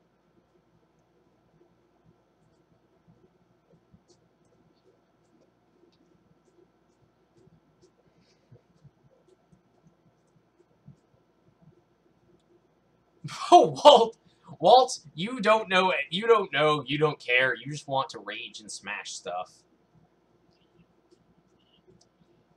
Yeah.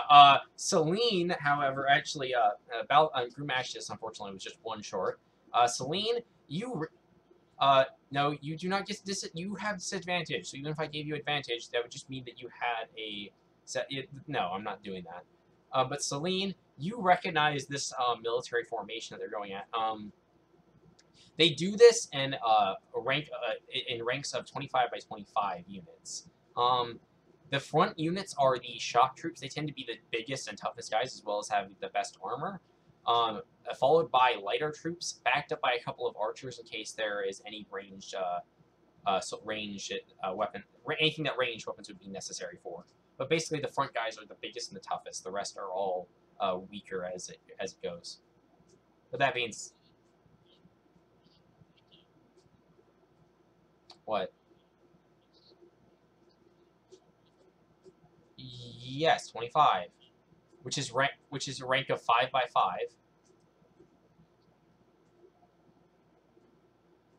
I didn't mean 25 by 25. I meant 25 in total, which actually it's 25, and then they have five archers in the back.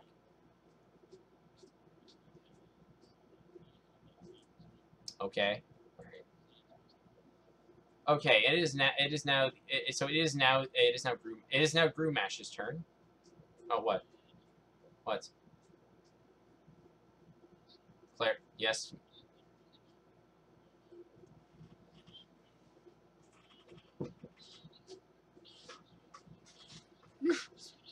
Roll intimidation.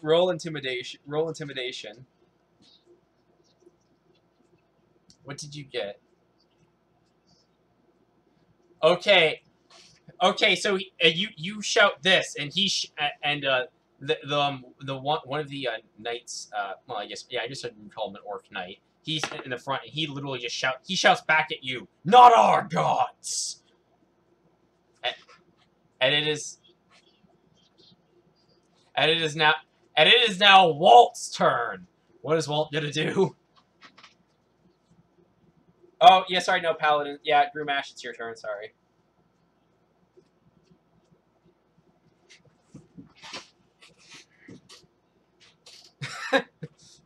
You threw the javelin, and it just goes over their heads and clanks into the wall and falls to the ground.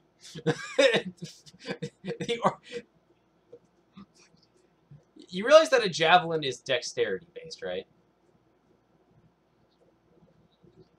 I don't know. I guess you probably could have. I was making sure you weren't using the wrong one. Okay, Walton, it's now your turn.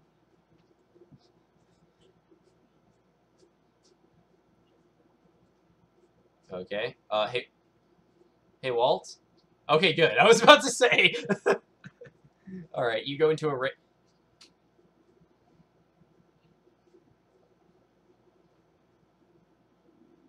Okay. You charge down here and you swing your axe at him. Roll an attack with advantage because you. Oh, sorry. With +2 because you charged him. Actually, no. If you want to charge him, you have to go here.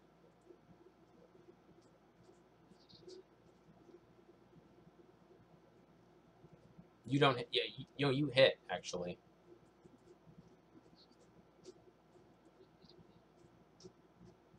Yeah. Well, no. You get a +2 from the charge. Remember that. So you actually rolled a 17, and he did not have his shield raised to you. So, roll damage. Okay, 15. All right, you cut the first orc's head clean off, and then you go through and you hit the other orc that's right next to him for 1 more damage.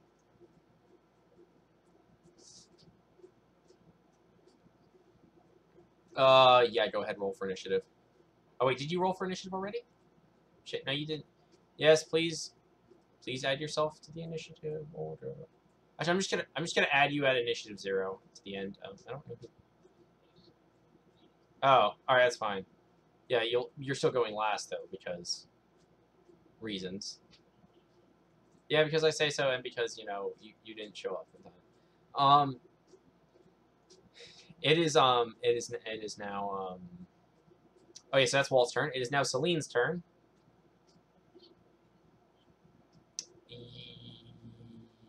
Yes, but you'll be rolling with a -4. Because you're shooting through a shield wall to hit a soldier behind them.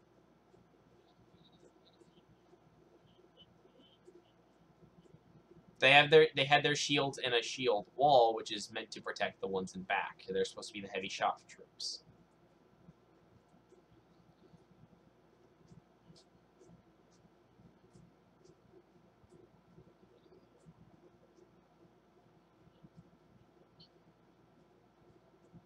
Hail of Thorns. Components is just verbal. Next time you hit a creature with a ranged weapon before a spell ends, this creature creates a rain of thorns that sprouts a ranged weapon for radiation. Normally affects target area. Each creature within 5 feet must make a dexterity saving throw. A creature takes 1d10 piercing on failed save. Yeah, that would be the. Sorry, what was that?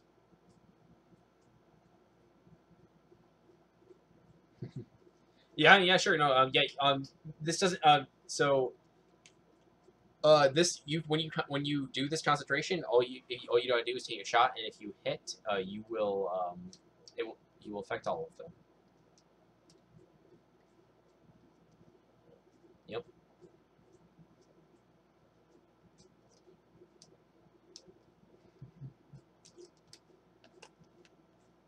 Oh wait, did you hit? Did you X out of the? Okay. You have advantage, so you do hit. In fact. Um. The reason you have advantage, by the way, is because you're firing into a horde of orcs. It's kind of hard to fucking miss. Um. You're firing into a horde of orcs. It's kind of hard for you to fucking miss. Alright, roll damage. Okay. You kill the first guy, and roll me a 1d10. Okay, these guys all gotta roll dexterity saving throws.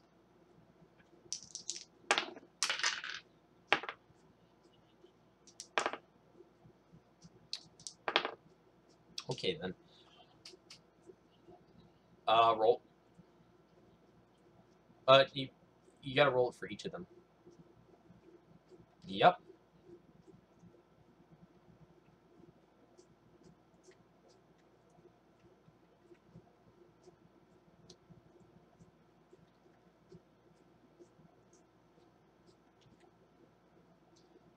Okay, so alright. One of them looks very horrible.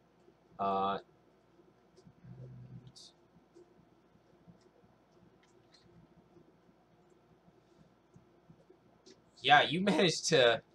You dished out a massive AoE right there.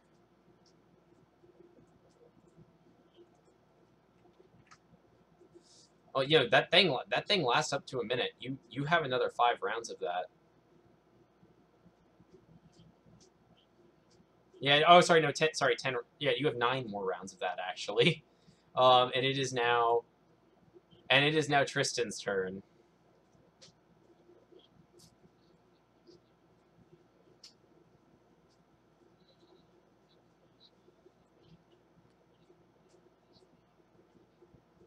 Okay. Roll attack.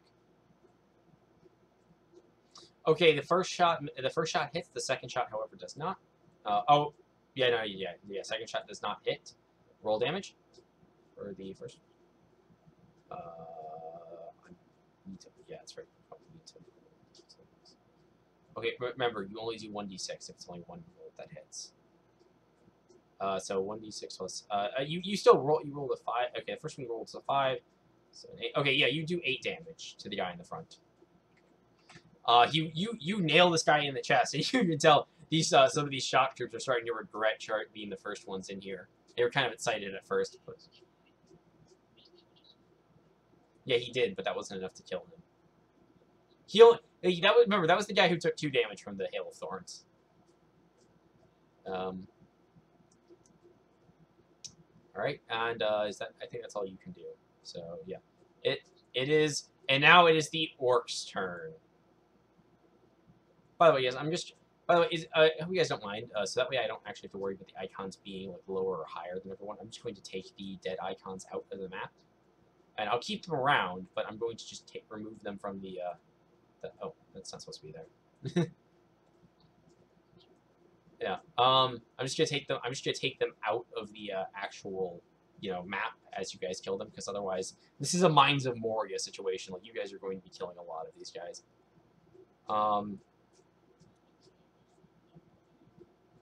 This orc runs over here to it. Actually, no, he's just going to stay and engage you. That's right. These orcs pile up. See, sometimes like this thing, the roll-20 does not work correctly. It does something like this. These orcs pile up towards you. Okay, yeah, this entire group was just doubled, wasn't it? Yeah, it was. Okay, that explains that. These orcs are just piling up against you. These ones, however, are going to charge further into the room itself. And oh,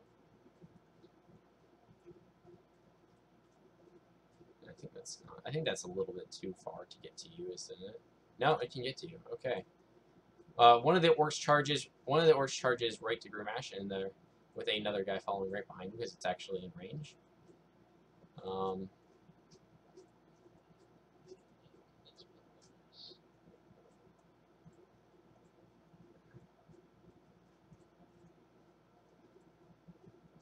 And these orcs are running that way. And then I need to, yep, here we go. And the second, I guess, I don't know what you would want to call them. I guess the second squad of orcs is starting to come in as well into the next, getting ready to come in after these ones. And now, let's see, 1, 2, 3 of them are going to attack Walt. 2 of them are going to attack Grumash. Then the 3 archers are probably going to try and attack some of you guys in the back. Okay. Yeah, so the 3 that are attacking Walt, first one up is going to be the heavily armored one. He hits, yeah, because your armor class is 12, right, Walt? Okay. He deals he deals 4 damage to you.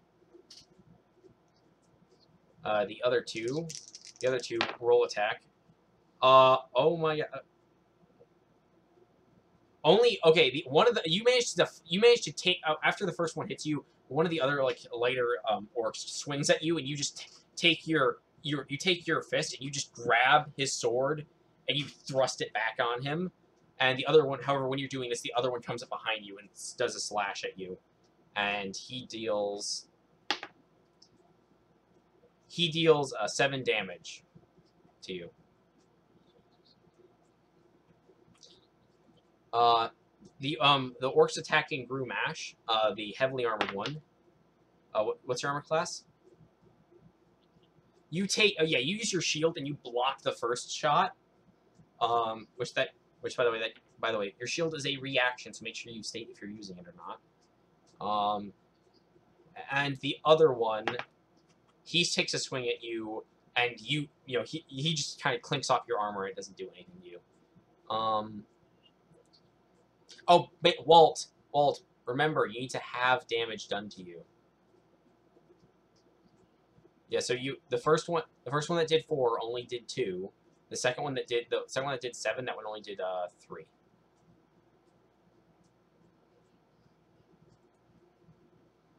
Yeah, they only did 5 damage to you in total.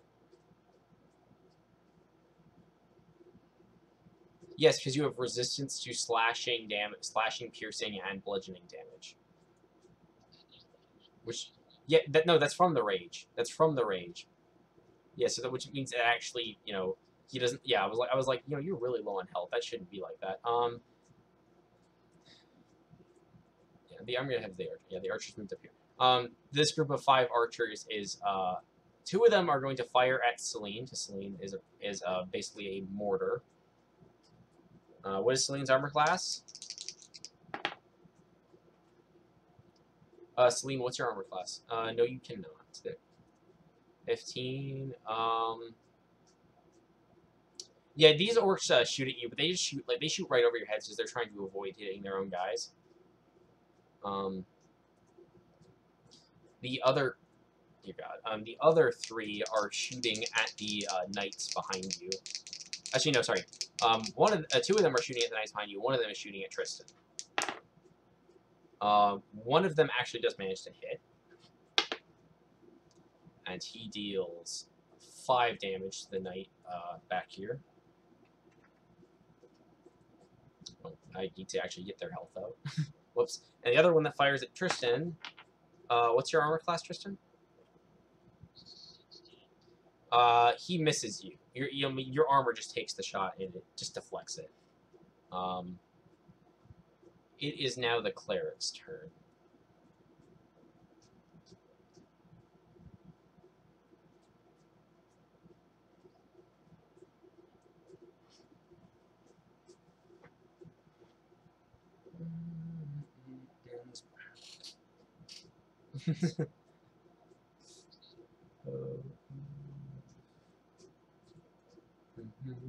He's doing healing word. Okay. Yeah, you heal Walt for 6 health.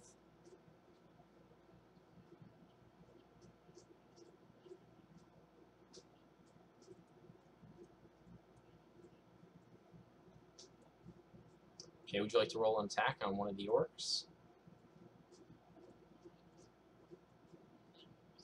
You cannot do it. You can. Okay, is the spell that you're trying to do an action, or are you trying to hit him with your sword? Because the ones you can hit with your sword are. Oh, sorry. What is this? This one and this one. Is it an action though? Is it an action or is it like a bonus action? If it's a bonus action, you use your bonus action to heal Walt. Okay, then go ahead.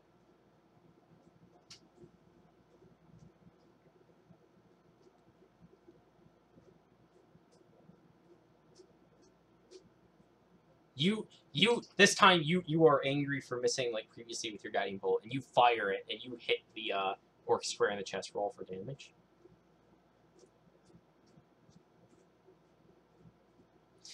You just vaporize him completely. His corpse and everything are just gone. Like nothing but a pile of ash is left.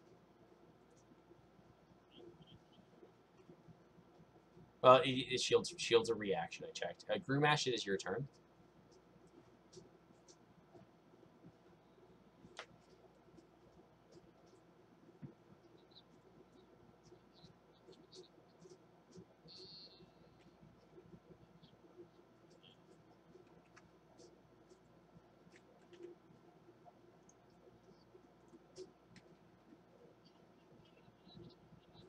You hit the small one, who was just wearing leather armor, so that wasn't hard to hit. Roll damage.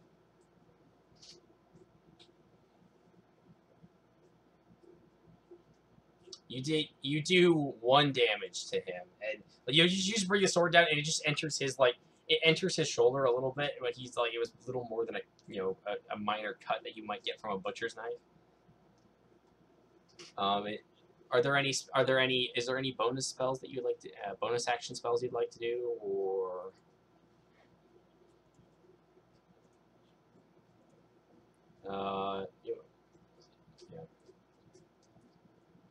you cannot run away because you just did your action to attack them. All right. It is now the rogue's turn.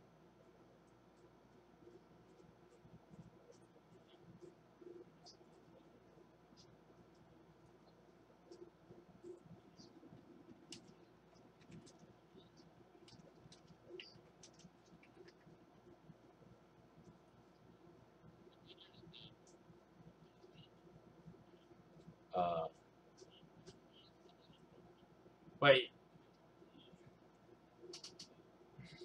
I just said it was an archer. I never said it was a ranger. Okay, to kind of just let you know, to apply this poison, you would have needed some time to do it. Like this is something you need to do before battle, not during it. Yeah.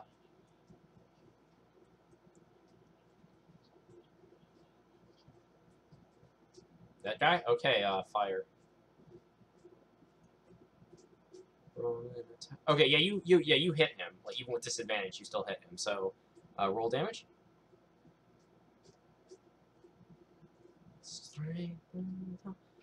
Um, yeah, this guy is really. You shoot him in the chest. He's really bloody. Like he's barely standing up right now. And it is now, Walt's turn. And Walt, you are getting increasingly surrounded by more enemies.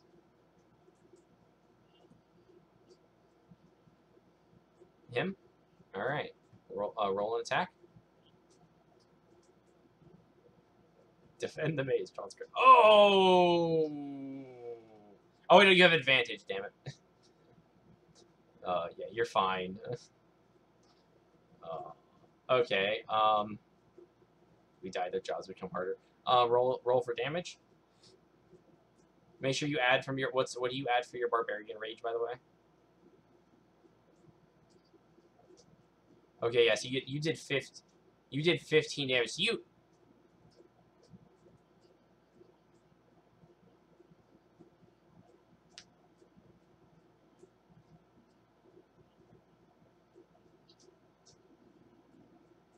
oh, so it's just 14 then, cut from your level.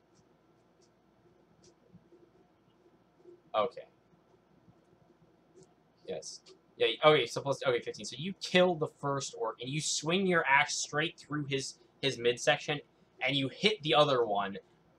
This didn't do nearly as much damage because it was slowed down by the damage you did to the first one. But you kill this, you kill the first orc that was staying there, and you do some damage to the second one. It is now Celine's turn.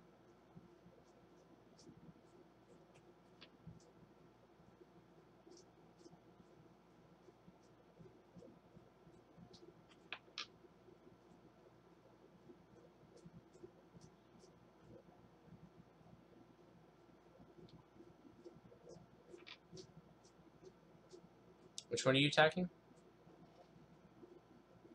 That one? Okay.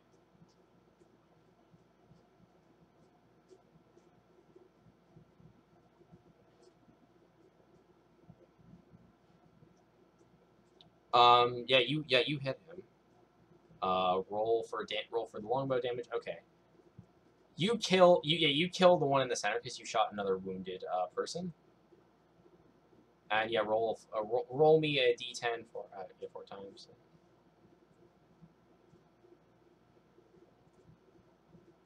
So the one that's facing Grumash gets a ton of thorns in the back of his spine. He is now bloodied. The other one, the other heavily armored orc is killed as a result of this. The ones in the back, however, only get like a light brushling of damage done to them.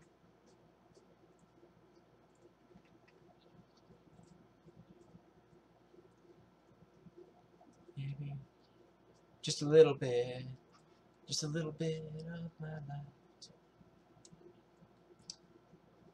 It is now Tristan's turn.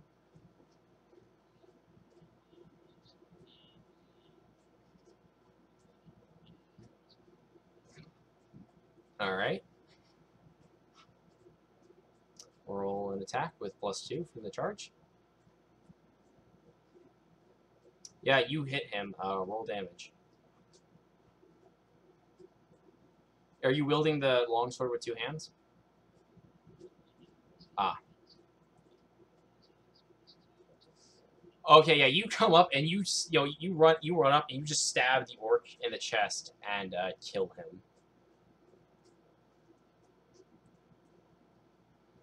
In like one blow. Excellent job. You guys are dealing with these orcs much better than you dealt with the goblins. Just saying that. No, they aren't. They're actually just as easy to hit as before. Okay, it is now the orc's turn, and this is where things are going to get interesting. These ones, of course, pile in on Walt, who's like right there, in a pool of blood that is slowly growing. This one charges over to you. This one also attempts to assault you guys. These 5. This one is going to move forward onto the knights, as well as these ones back here.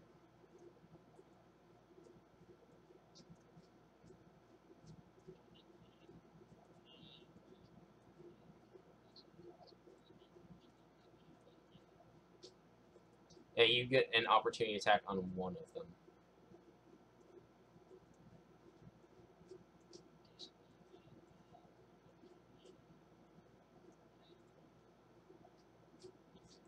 And then, okay, you miss. Yeah, you miss. Also, by the way, these new orcs have started to come in through the door. This is like such a Mines of Moria situation. Okay, now for the attacks. Let's see here. We have 3 of them on Walt, 2 of them on the Cleric.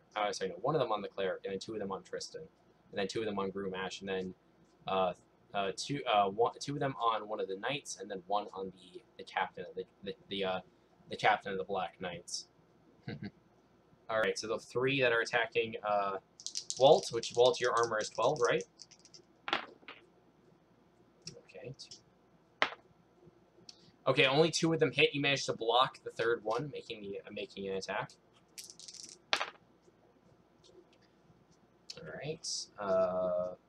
One of them does 3 damage to you, which is going to be 1 damage in total, and the other one does a total of 6 damage to you, which is going to be 3 damage in total. All right, and now Cleric, what is your armor class is 16, right? Yes, it is. 17. What are you talking about? Oh, yeah, plus Dex. Okay, 17. Are you going to use your shield against one of these guys attacking you?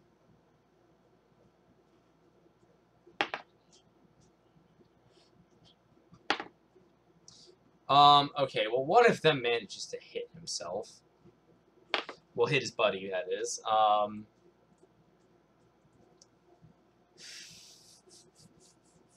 The other one you just deflect with your shield. The one attacking Tristan, sorry, the two attacking Tristan. My bad. What's your armor class, Tristan? Yeah, you managed to parry one of them and then dodge the other one's attack. The 2 attacking Groomash. The big one's going to attack first. Are you going to use your shield? What's your armor class? He hits you. The other one crits. Luckily, the big one did not crit for you, by the way. The big one does 5 damage to you. The little one, the other one does 7 damage to you. Is that really all your health? You had 10 hit points, and I said you took 7 damage. Yes. You had 10 hit points, though. Okay, you just didn't calculate. Okay, yeah. He's unconscious now. I need him to make me a death saving throw.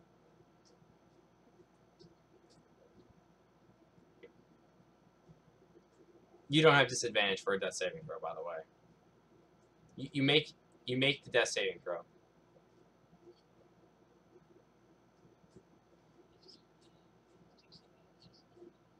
Sorry, what was that?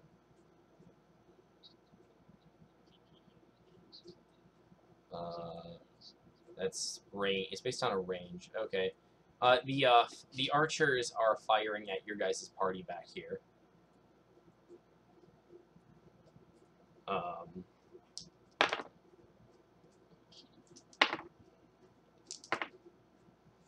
Okay. 3 of them hit you guys. So let's see here. One's going to be they're all going to be hitting the knights at the front then. Oh wow. Okay then. So the knights take 6 damage in total. Archer's rolling low. Okay, it is now the cleric's turn. What?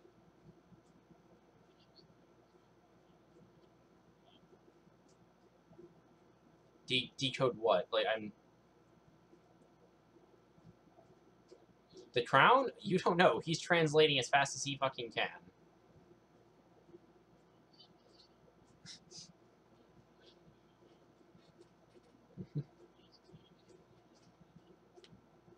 Sorry, what was that? Alright. Yeah, he's actually succeeded one, so you actually get a +5 to attempting to hit him. Well, not sorry, not a +5, my bad. Yeah, yeah, oh, that's right. Yeah, you cast Healing Word and you manage to heal Grimash. Grimash, you're still unconscious, but you have regained. You're back at 1 hit point now, and you're not making a death saving throw.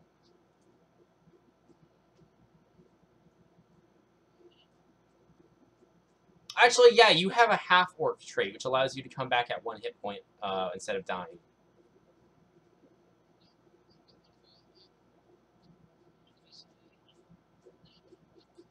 Okay, fine. All right then.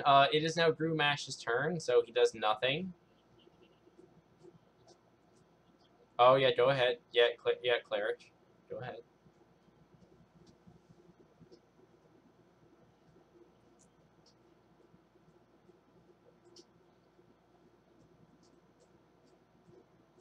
All right. You managed to hit him. Roll damage.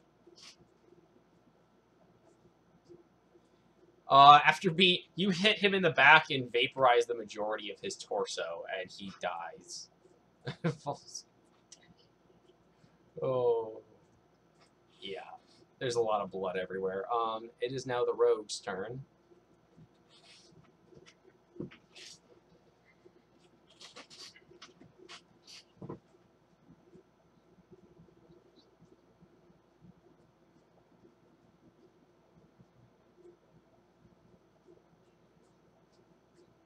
Which one are you shooting?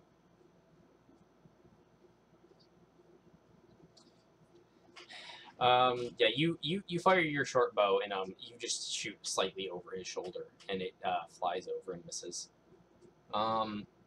Is that all you can do?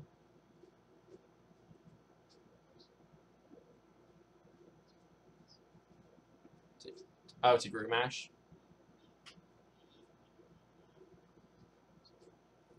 Yeah, Alright, then it is now Walt's turn.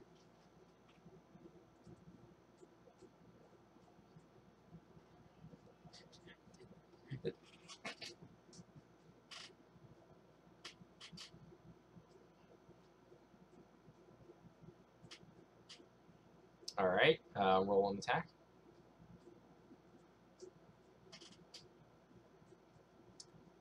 Okay, you do in fact hit because you gain a +2 from being a barbarian. So yeah, yeah, okay. Which is that 7 because of barbarian, or did you already calculate that? Ah, yes. Okay, so you put your axe into the one standing in front of the cleric, and he is clinging onto life by a thread. Like blood is gushing from his wounds, and he's he's kind of in the fighting games finish him mode basically. And it is now the ranger's turn.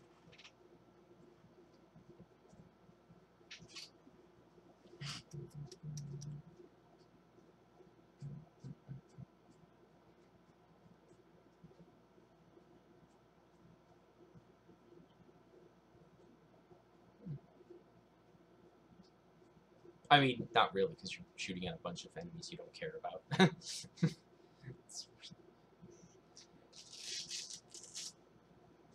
Yeah. It's like, oh no, I missed. And hit one of the other orcs instead. Yeah, you hit. Roll damage. You deal 8 damage to the one in the center. That's not enough to kill him, but roll for the no, you were, yeah, you're doing this square, I assume. So, I mean, if you're attacking here, then you're hitting your allies as well, so... by the way, so this time, roll 7d10. Roll 7d10s.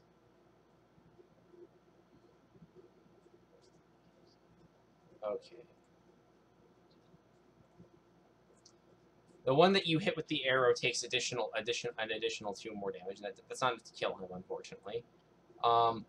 One of these guys gets killed. That's right next to. That's right in front of the cleric. Another one gets absolutely destroyed by thorns and is killed. That's the one in front of Walt. One of them is bloodied from that attack, and another one is also extremely bloodied from that attack. Dear God. One of the archers is almost dead, and you straight up killed one of the archers as well.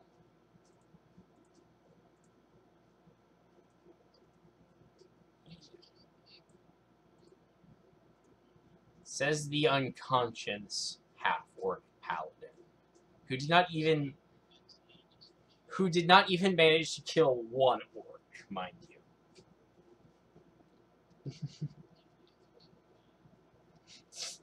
I don't know. Why was that? Because you rolled low.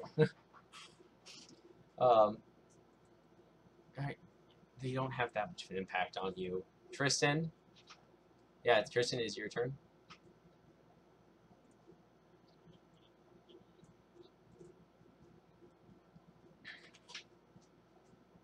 Alright, you hit. Roll for damage. You take your sword and you manage to just bury it slightly into the guy's brain, and you manage to kill him. He falls to the ground, dead.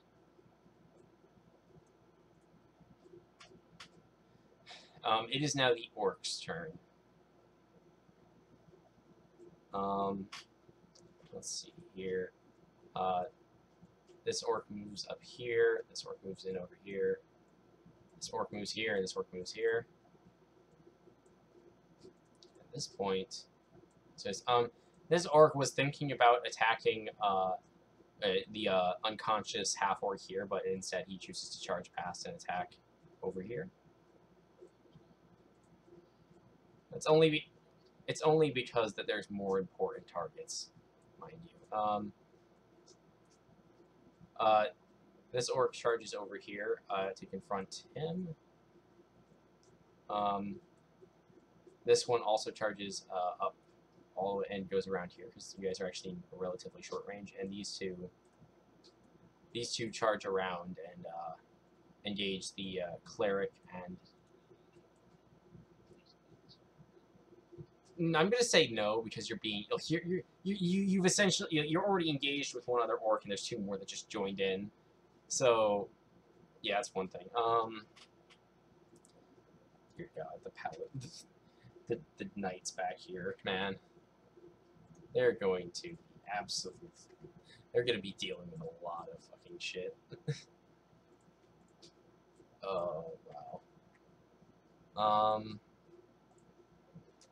One of the knights moves up to engage the orc that's right here, making it more of an even melee.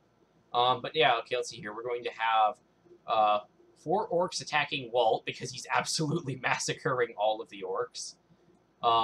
3 orcs attacking Tristan, and the cleric is just going to be ignored. And then we're going to have a massive melee fight back over here. And these guys move into the door. Oh, actually no, they're waiting. They're like just kind of clanging their shields together. They're waiting to see if this first group can do it, or if they're going to get the glory. All right, so the 4 attacking our little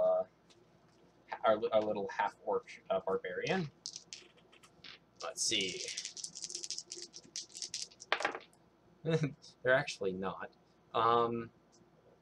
So yeah, armor class of 12, and okay, wow, yeah, okay, this time, Walter is like incredibly on his game. He blocks 2 of the attacks with his axe, and he swats away one of the swords. But right as he does this, one of the orcs gets in a quick jab into him, and does 7 damage. So that's 3 damage to you, Walt, because of your barbarian ability. You guys see why the barbarian is awesome? Okay, and now there's 3 orcs. There's 3 orcs attacking Tristan. And what's Tristan's armor class? Well, one of them drops his sword and is like, and kind of just is go like, oh, shit. The other one you managed to parry, but the third one manages to get a good strike in on you. Oh, actually, wait, no, the other one hits too, because you are outnumbered 3 to 1. Yeah. Okay. You take 10 damage. Good thing you have temporary hit points. And by the way, can you display this on your character icon like everyone else is? How many hit points do you have in total? As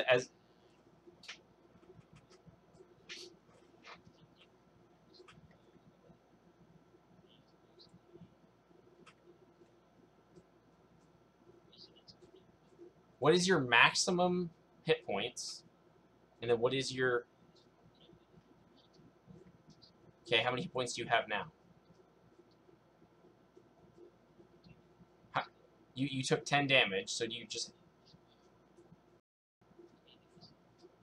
Okay, good. Alright. And now we have the massive melee brawl that's going to go on, that's going on in the back here. It's one-on-one. It's one-on-one combat, so we're gonna see how this goes. I'm going to be using my green D20 to represent the orc, and then the black to represent the knight. Okay, so the orc goes in and takes a swing, but the knight just parries it, and then he goes in for a strike, and he deals a... Wow, okay, that's actually... And he deals 6 damage to the first orc right there, and that orc is bloodied. The other little combat that goes on, the orc crits against the Black Knight. However, the knight also manages to get in a return blow. So let's see here. The orc does 6 damage to the Black Knight, and in return, wow! And in return, the knight does 7 damage to the orc, and this orc is also bloodied now.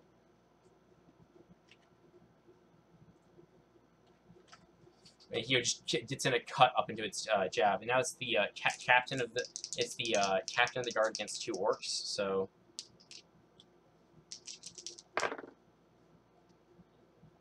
only one of the orcs manages to hit, the other one misses. However, the captain of the Black Knights, he also manages to get in a hit. One orc does a whopping 8 damage to the captain. And the captain, in return, oh god, this is going to be painful. Oh wow, the captain in return kills the orc that is standing right in front, that does that attack in a single blow. And now 2 orcs attacking one of the Black Knights. See, this is why mass engagements are always fun. The Black Knight manages to stab one of the orcs and deals 6 damage. So one of the orcs is bloodied. However, the other 2 manage to get in their strikes on him, and they deal 9 damage to him in total. And he is not looking very well either. And then there's the last combat of the orcs, other than the the last combat of the orcs is going to be one more Black Knight against this, and both of them. Sorry, the orc misses. However, the Black Knight does manage to get an attack in, and deals 5 damage to the orc at the end of the right there. Oh, and then we've got the 4 orc archers. Oh yeah, that's fun. Mass combat, everybody. It's always fun for the GM. It doesn't involve lots of math and dice rolling. Wow, okay. So, what is the lowest armor class we have up there? Whatever it is, all of your guys' armor manages to take the hits from the bow. Wow, okay. Yep. And they have shields. Alright, it is now the cleric's turn.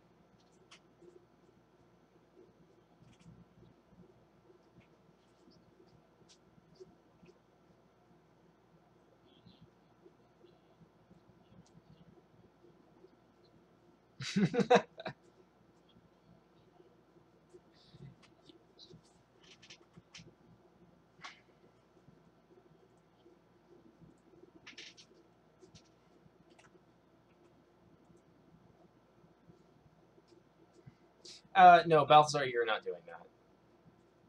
Oh, no, you are doing that. Yeah, go ahead. It's fine, because they're not engaging you. They're engaging Walter and Tristan. So freaking lucky. Okay, you hit him. Roll damage.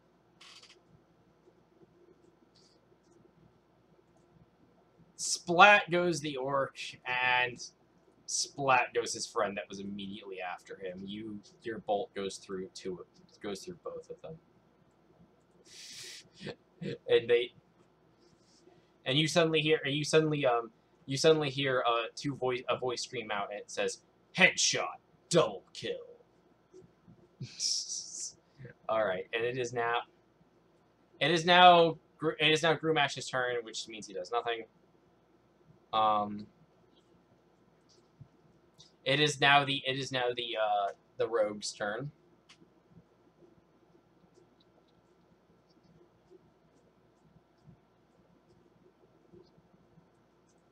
He is very bloody. Like, he's got blood gushing out of his wounds, and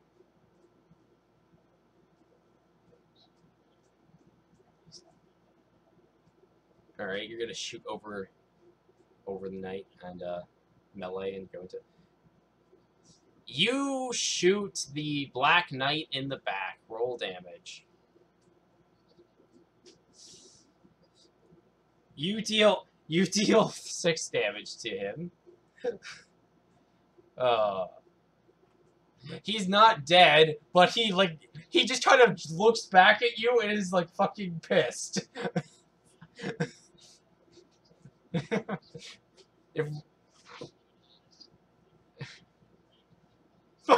he just literally the like, that's an archer. That's not a ranger. The ranger is this person.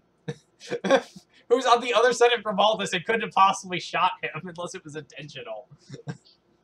And it is now Walt's turn.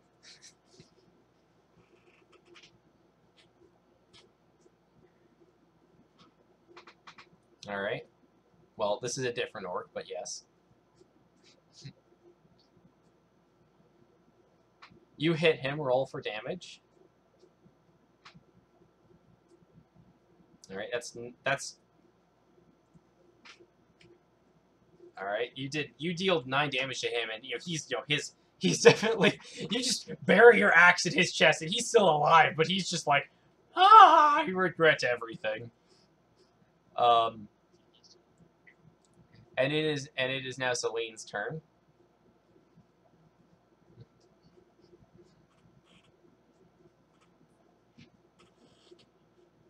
Alright, roll an attack.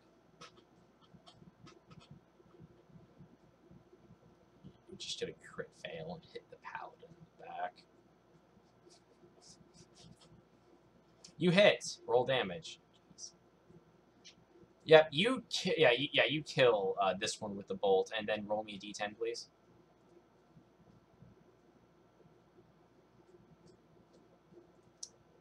And this one is hanging on by a thread to life. You can tell that he kind of regrets being the first one into this in this assault. And it is now Tristan's turn. Yeah, now you guys now you there's actually a lot more waves because since you guys have been fighting, the entirety of the orc force has been pouring into the castle.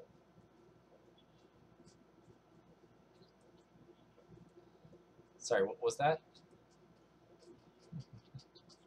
By the way, you guys does anyone want to make me a perception? One of you can make me a perception check.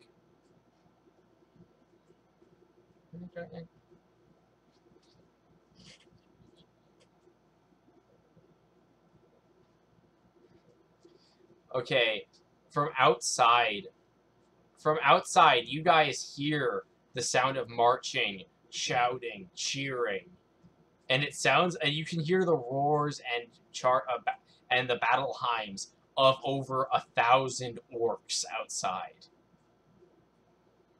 Yeah, like here's the thing: if you guys were thinking, hey guys, we could just kill all these in a holdout, that's not gonna happen.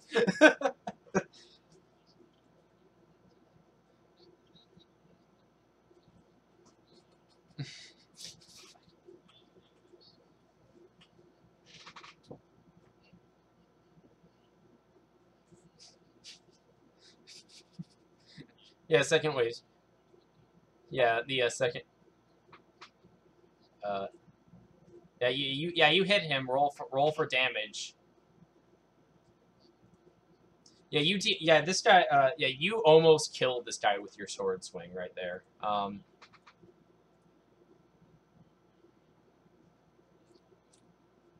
right.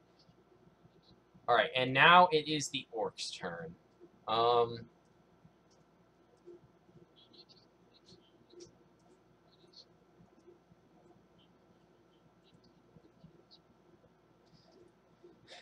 Um. By the way, Ghost, roll me a Constitution saving throw. Roll me a Constitution saving throw. You do not manage to regain consciousness.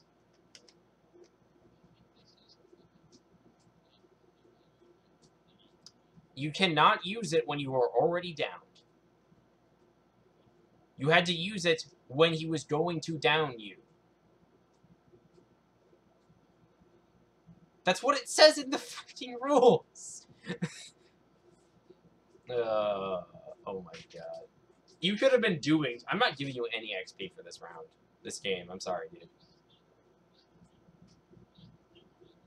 Yes, I can, because... Yes, I can, because you did not participate in the fight at all. You didn't even do... You did a little bit... You have 0 kills. You did a little bit of damage to, like, one guy. And that was it. No, you can. Dude, I fought with a character that has -4 strength and -3 dexterity and -2 constitution. I still killed shit in fights.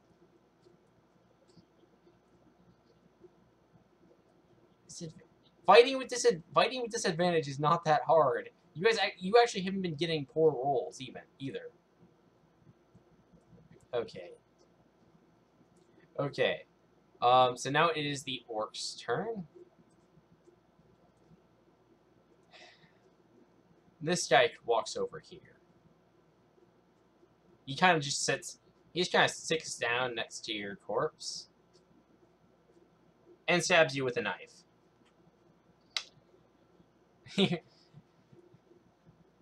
Unfortunately for you, he doesn't get through the armor.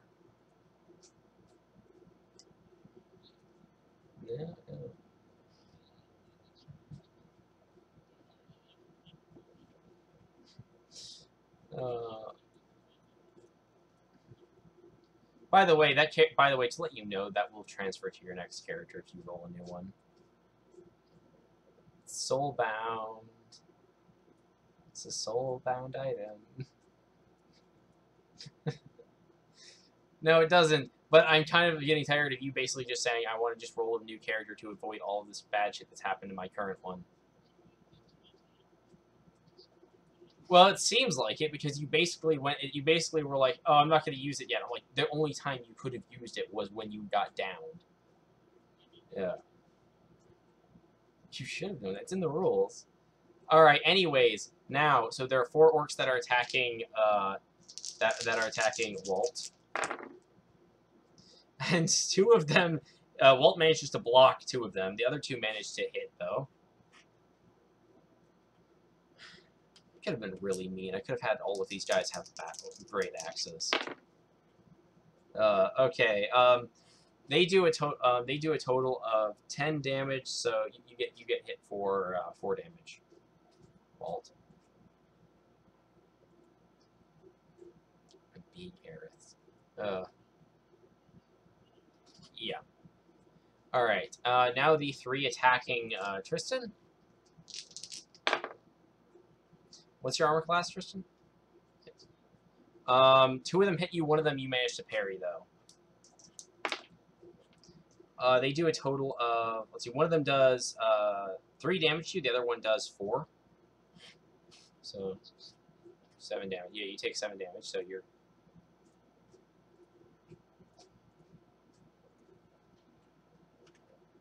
Yep. And now the one-on-one combat going on up in the, up in the line. The orcs all the orcs all miss. However, so do they just get locked in a parry, like they're like ting ting ting ting, and just dodging doing attacks to each other and not really accomplishing much of anything. However, the captain of the guard manages to do damage to 1 of them. And he kills the first one and does an additional 1 damage to the one that's very bloody in front of the other guy. And now we again have some one-on-ones. Okay. And again, they're just locked in combat over here. Nothing really manages to happen. Yeah. Okay. And that is the end of that orc's turn. At this, Grimald calls out, "You just hold them off for a little bit longer. I'm almost done." And it is now the cleric's turn. Alistair cried out and said this.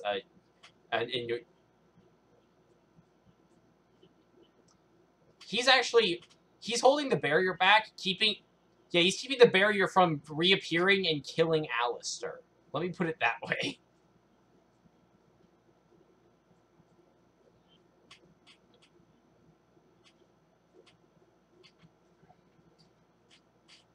Yes, you can. Yes, you can heal the paladin that's on the floor.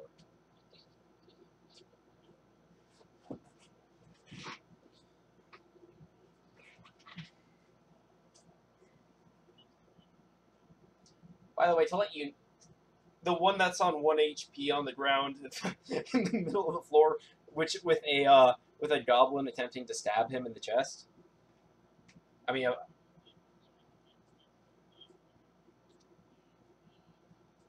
to let you know if he does get above half health, he will.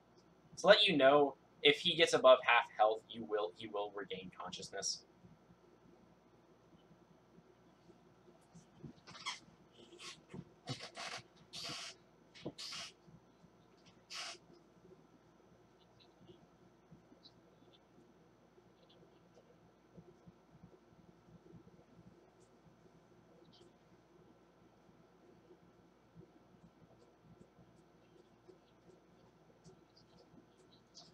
Okay, you regain consciousness, and there's currently an orc trying to stab you with a knife.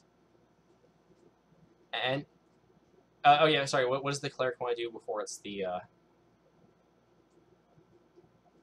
what?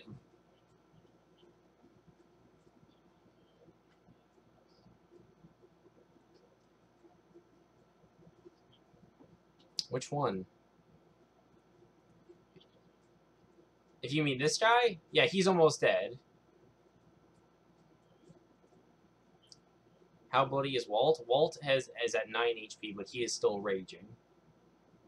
Which that's actually going to run out in 3 more turns.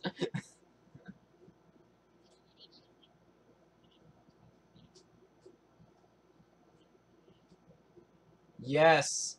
It has, yes, yes, 6 seconds. It's already been 7 turns. Yeah. You have 3 turns of remaining rage, yes.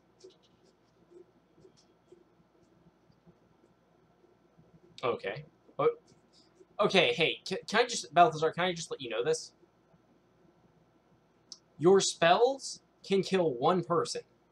If you do a melee attack and you do more damage than they have health, you will travel through to the next person.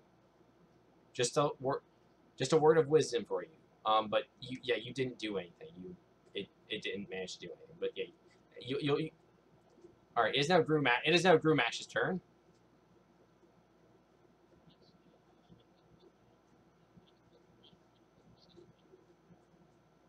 Are you gonna stand up from your prone position? Or are you okay? You managed to hit him, so roll damage.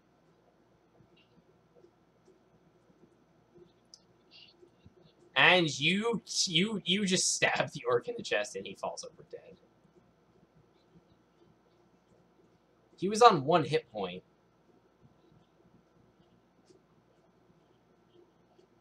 Yeah.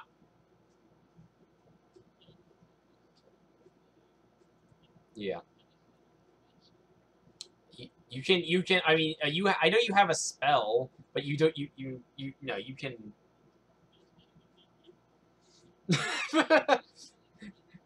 This person could use healing. This person could use healing. Any of the knight. Lay on hands is a touch ability, so you would have to move over to them.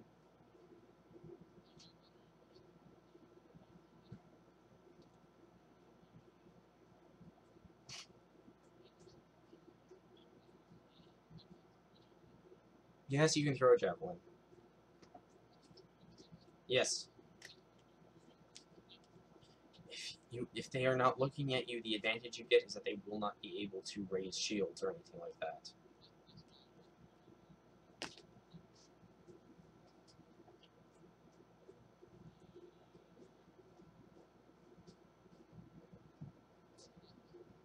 You managed to miss. Well, I mean, you hit him, but it just plinks off of his leather armor, his cheap leather armor. That can't really stop much of anything, but it manages to stop this. It is now the rogue's turn.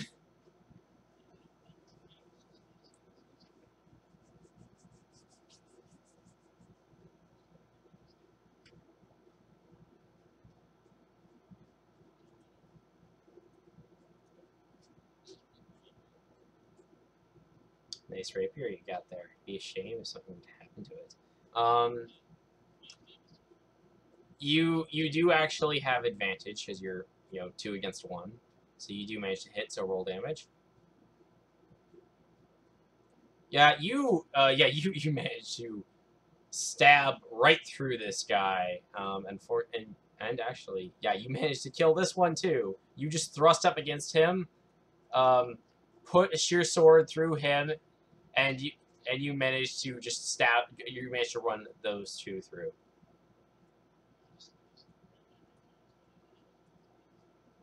Uh,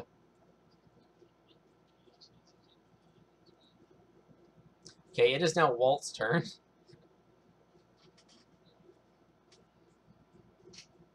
No, you have 2. No, after this turn, you will have 2 more turns of rage.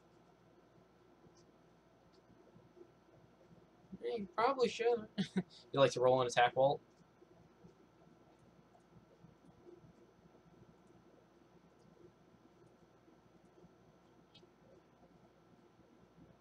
You hit. Roll damage.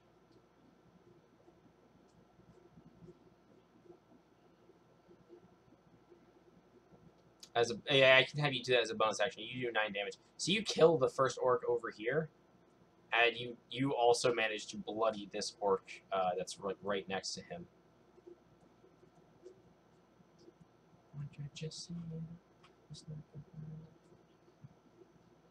Yeah, sure. What is it? What do you want to pull out? A healing potion? Okay, yeah, sure. You can pull that out as a free action. And if you want, as a bonus action, I'll allow you to drink it.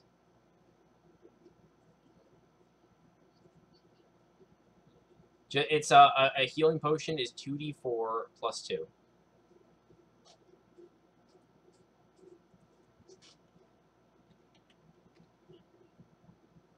No, oh, 1 moment.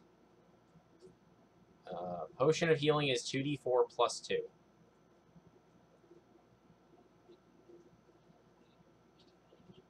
Okay, you rolled 2d plus 2. Please do that again.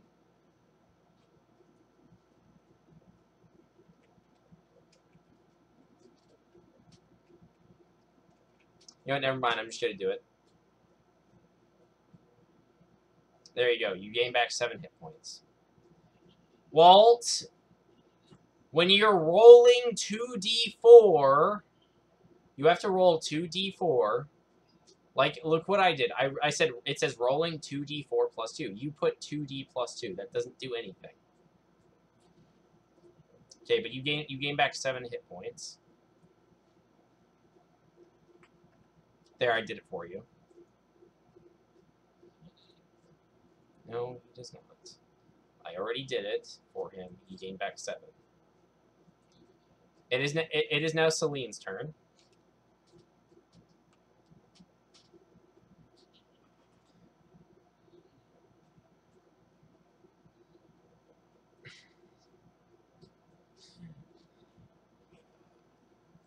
By the way, do you want to cancel your concentration on Hail of Thorns?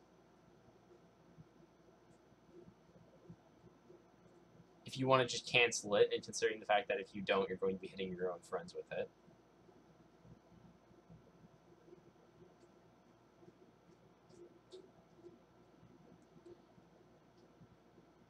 I mean, you can shoot at these guys back here if you want.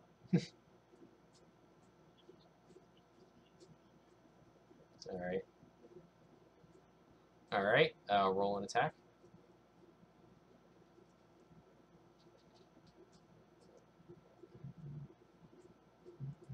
He raises his shield as a reaction to you. By the way, yeah. His shield takes the shot and it doesn't do anything.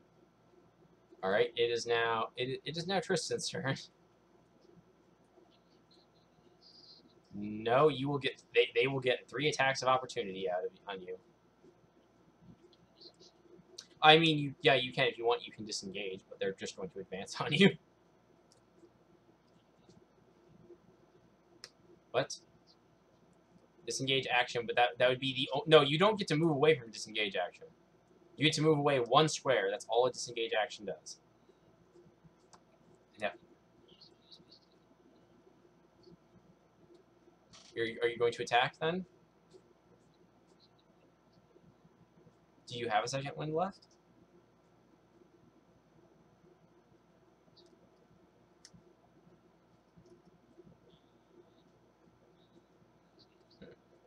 Yeah. So just roll an attack. Just roll an attack then. That's.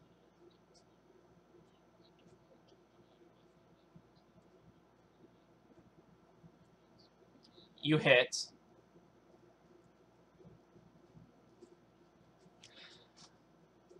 Okay. You. Oh my god. You take your sword, you cleave this one's head off, you take your sword, and you cleave this one's head off, and you continue to cleave this one's head off.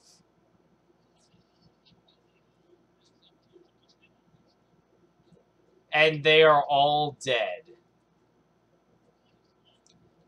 They were all on like 3. They were all like the largest one had 4 hit points left. They all had 2 or 3 hit points.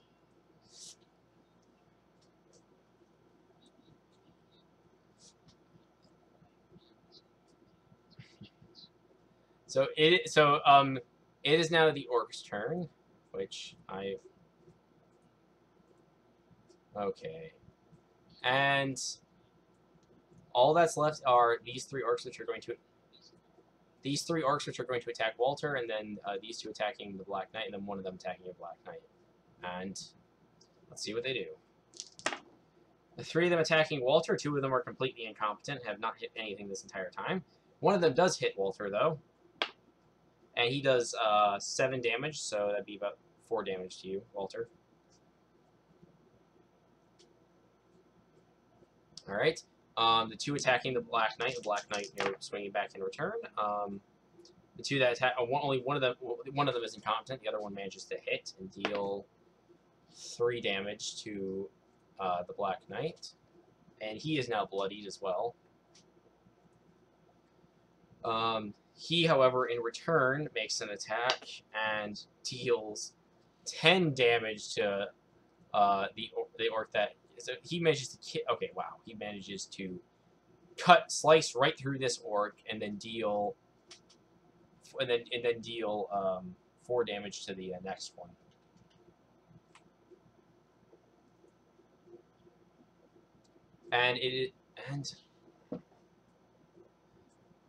And now it is the cleric's turn.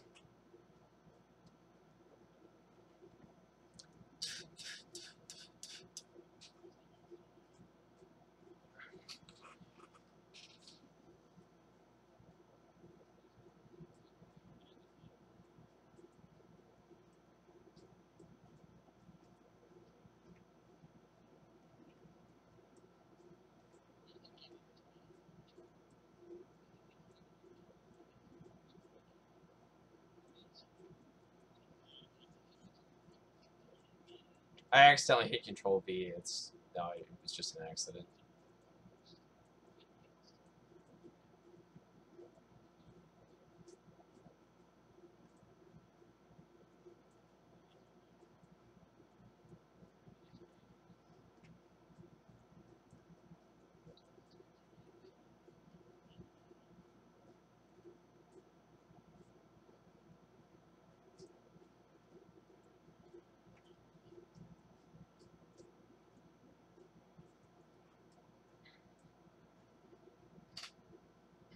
Alright.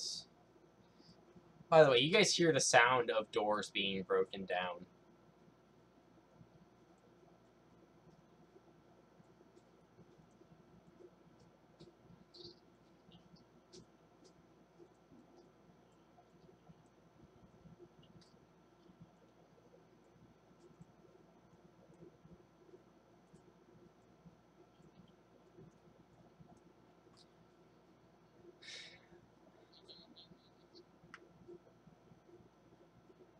That's one of his actual spell slots that he used, though. Like, that's one of the ones that are he can't gain back.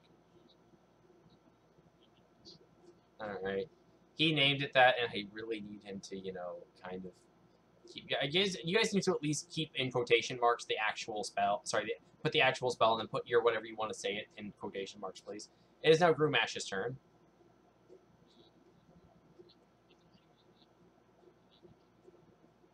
Walt's not looking too good. But the knights back here aren't looking good either. Like, one of them is actually bloodied.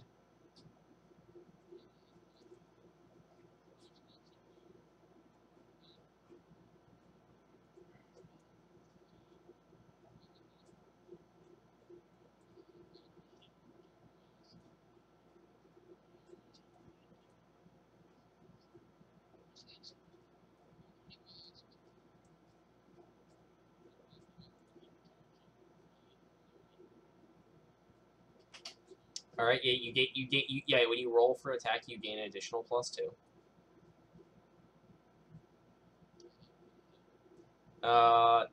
That is unfortunately just barely not enough to actually hit. Oh wait, no, you do hit because you have another plus. Yeah, because you outnumber him 2 to 1. So.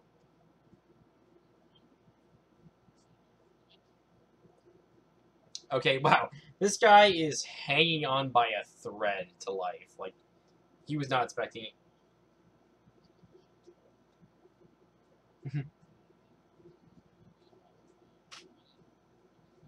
I'm pretty sure lay on hands is an action. What does it say then? Is it a Does it say it's a... Alright, then I'll bring up Lay on Hands, and we'll see what it says.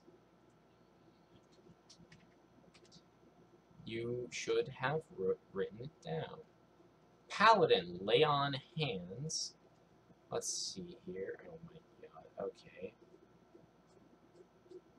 Okay. Divine Sense, Lay on Hands. Oh my god, this is not... Lay on Hands, your blessed wounds, blah, blah, blah. Unroll times 5. Wait, does it take up a spell slot? As an action, you can touch a creature. Yeah, it's an action. Yeah, so no, you can.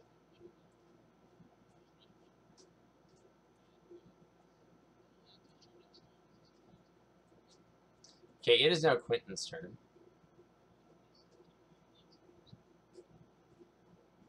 Yeah. Yeah, the door. Yeah, so the doors are shut. I should actually try probably black. Well, no, the door's closed. So. All right. It is now Walt's turn. Walt.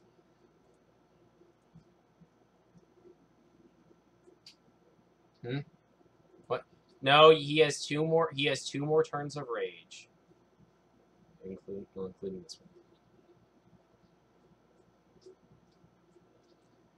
Yeah, you hit. So roll damage. 15 damage. Okay, he takes his great axe. He slices through the waist of this one. He slices through the waist of this one. And let's see. 2. So okay. And he deals 7 damage to the woman down here who is extremely bloodied from that.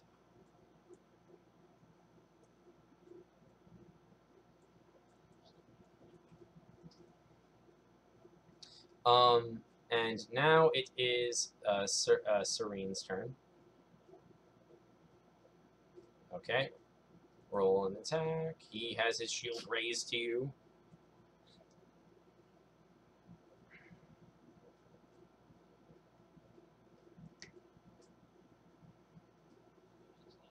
You miss.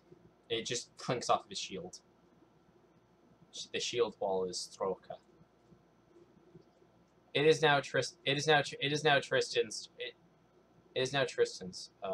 turn.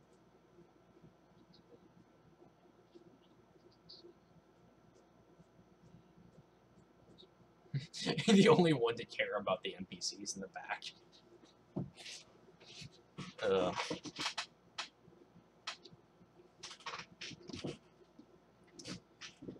Yeah, you hit. Roll damage. You kill him. You just stab him right in the back. You run him through with your sword, and then you kick off his corpse onto the ground. Can I just say this, by the way? There's, like, blood and guts just everywhere on this floor. Like, there's a layer of bodies, basically. Okay. By the way, the knight is going to use his command action to allow all of those who wish to be command. He is commanding everyone to fall. He is going to command everyone to fall back to the line, and hold. And fall back to the line and hold. Okay. Yes. This means that you guys can fall back up to your max movement range to him. Which, so.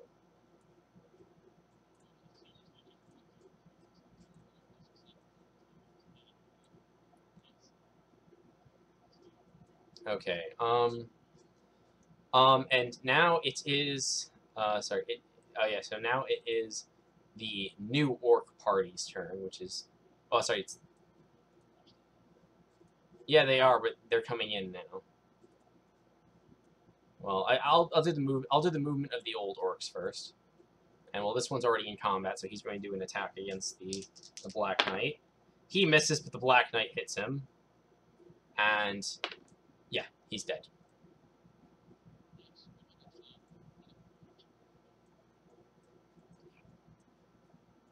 Actually, I'm just going to. Yeah, I'm going to do. All right. And now though the orcs that are at this point though the orcs are kind of tired of the sport. It's clear that you guys can clear a room of them without uh, nearly as you know you can clear a squad of them without much trouble. So they're sending in everyone now. You also they're also you also hear banging on the doors right on the right side. And I need 1 second here. I need to zoom out and then grab something.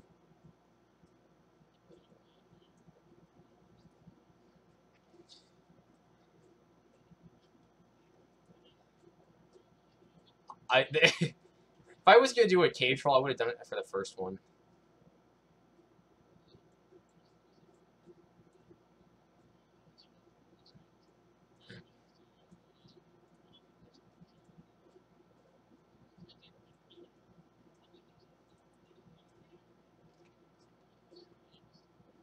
Oh, by the way, there's two of these guys.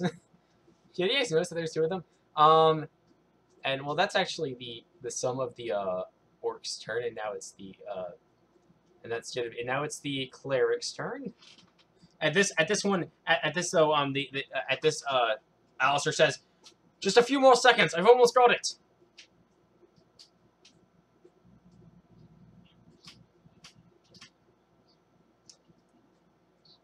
Okay, by a few more seconds, he means literally a turn. Actually, yeah. Actually, you know what? The orcs aren't going to do anything to you guys. Just want to go to narrative. The orcs aren't going to be able to...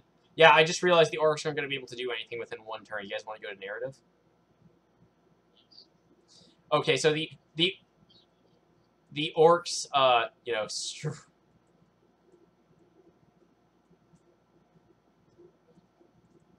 So the orcs are streaming in, and at this... And then Alistair... You know, screw you, Ghost. I'm just... You know what? If I... Okay, whatever. Alistair, at this, Alistair, though, he picks up the crown, and he says the incantation in ancient Orcish, and then puts on the crown. And suddenly, all of the orcs' eyes glow, like, light up blue. And I need the half-orcs to actually make me a wisdom saving throw.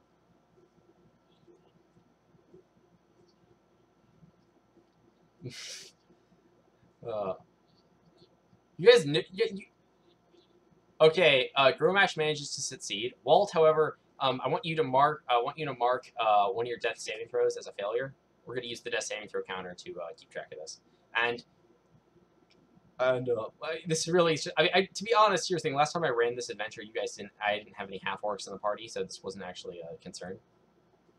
But this, he's like, he you know, points to all the orcs and he says, "Swear fealty to me." And the orc starts swearing fealty. He's like, he's like, Grimaldus, can you permanently dispel the aura, please? And Grimaldus is like, of course. And Grimaldus, you know, now that he actually has time, he spends like a couple of minutes and he completely destroys the enchantment, the aura that would you know, kill someone if they were inside. And at this though, you guys all breathe in a sign of relief as the orcs are now under your guys' command. Well, they're under Alistair's command. Yeah. So at this though the knights you know, they go up to their king and they're like, "It's finally over, my lord." Yes. Or rather, it is just beginning. He says he's like this. He looks at Grimaldus. He's like, "Grimaldus, you have been my friend for a long time. So I give you this one opportunity. Join me, or die alongside my brother." And Grimaldus is like, Grimaldus says, looks at him. He says, "I think I'm going to choose teleportation scroll." And he throws up a teleportation scroll and It's a teleport. Sorry, it's a portal scroll, not a teleportation scroll. My bad.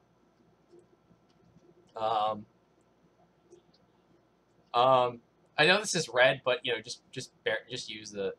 1 second here. It's me. Like, roll 20. Okay, yeah. This is the teleportation scroll. He's like, and he looks at, and he looks at everyone. He's like, everyone, quickly in through the portal.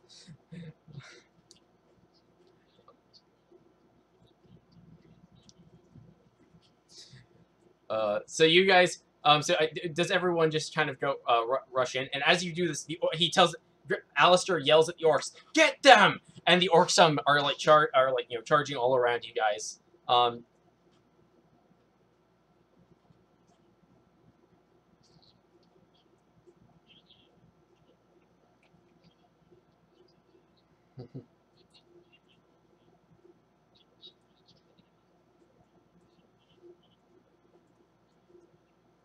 Okay, to be fair, the only thing that it does for only one failure means he has disadvantage whenever he's attacking Alistair.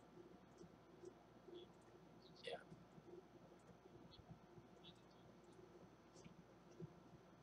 One moment, please. Okay, one moment. I'm just sorry. Copy paste is not working correctly. Oh, well, they're his personal bodyguard. Like,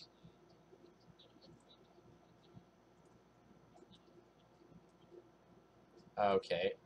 Wait, have you guys? Okay, you guys have just all stacked your icons on one another. Excellent job there. All right, one moment here. Sorry, I need to I need to bring up the other map. Okay.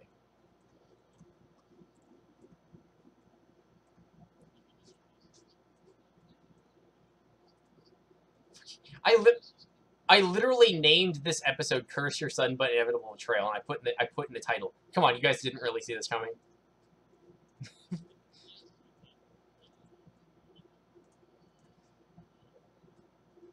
Did you see the title? Oh my. Okay. I'm making sure. I'm just making sure. Okay, I'm gonna transfer you guys over to the map. By the way, there you go. And Grimaldus, he steps he steps right through right through the portal behind you guys, and he's like, oh, and then suddenly an orc comes out behind him with a battle axe and cuts down on him. Oh god, it's a crit. Oh. Yeah, he's a high-level wizard, which wizards' hit dice are measured by d4s. Oh. Uh...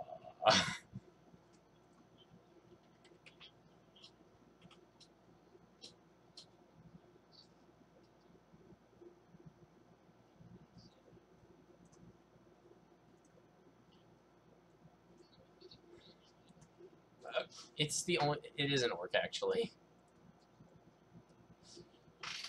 Uh, yeah. Oh, yeah. I need to roll for the second attack. Oh god. Yeah, that doesn't. Oh no, that still hits. Shit. Oh, 24 damage. No, I did not. I just meant for there to be like one last wound on him. Grimaldus. Grimaldus is unconscious. Oh, sorry, no, I hit the wrong one.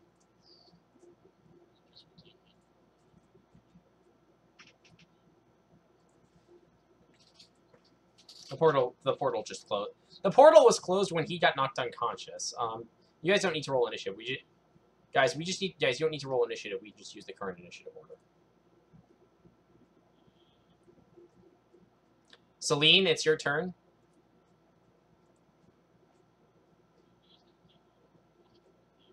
Yes, the old initiative is here. Just open up the turn order. Well, I'll just tell you when it's your turn then.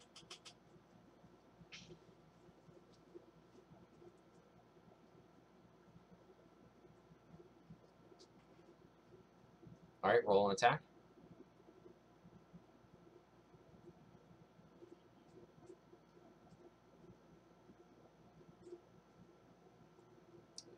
The other sword misses. He parries the other sword.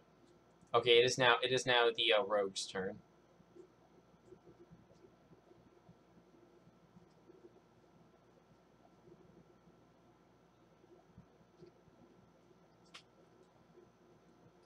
Okay, you hit. Roll damage.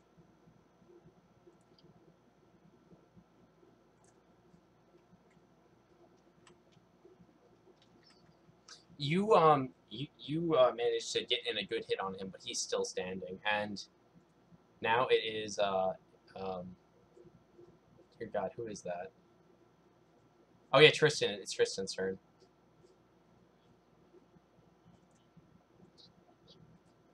Yeah, you have advantage, by the way, because he's now surrounded and outnumbered 3-1. You crit. Roll damage. You deal 9 damage to him, which he is now bloodied and he is hanging on by a thread. However, it is now his turn, and as a and he said, and all his eyes are like slightly glowing blue. He's like, complete mission for my master, and he brings both of his axes down on Grimaldus.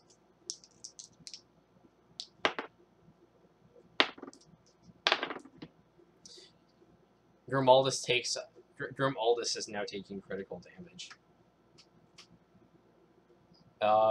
It is now the cleric's turn.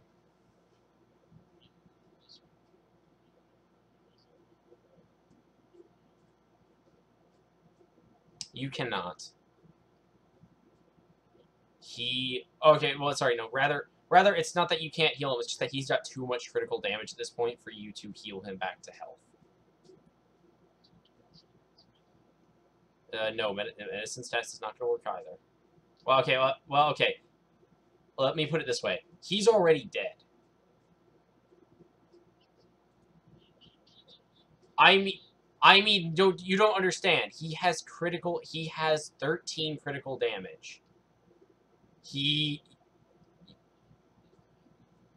can't save. Okay, sorry. It's not that he's already dead. It's just that you need to heal him for an additional 3 hit points before he can get back up. Before you can attempt to stabilize him. I mean, sorry. And it is now Walt's turn.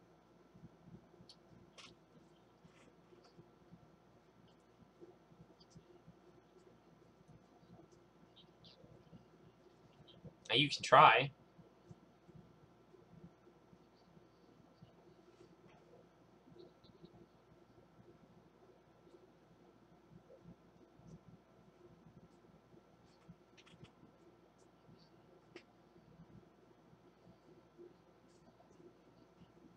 All right. You hit him. Roll damage.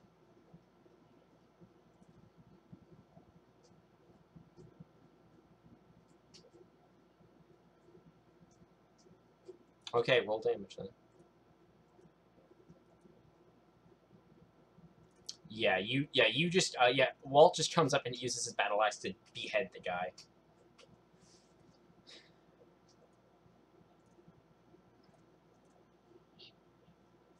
That's the end of the turn. That's the end of the turn order. Grimaldus is. I need to roll for Grimaldus's death saving throw. Grimaldus is just like he calls. He's like calling for Celine. Celine, because she's the captain. Grabs your your I don't know what kind of armor are you wearing? Yeah, he grabs your leather chest plate. He pulls you close. He's like, you need to save the kingdom. More is at stake here than you know. If the orcs are united under Alistair, he could create an empire that would. He could create an empire that could rule the world.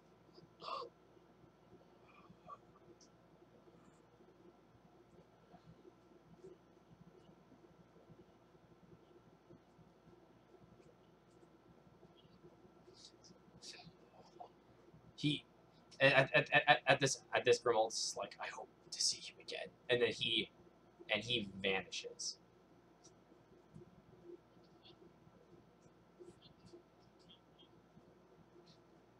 Sorry, what was that? Yes. Make make a wisdom saving throw.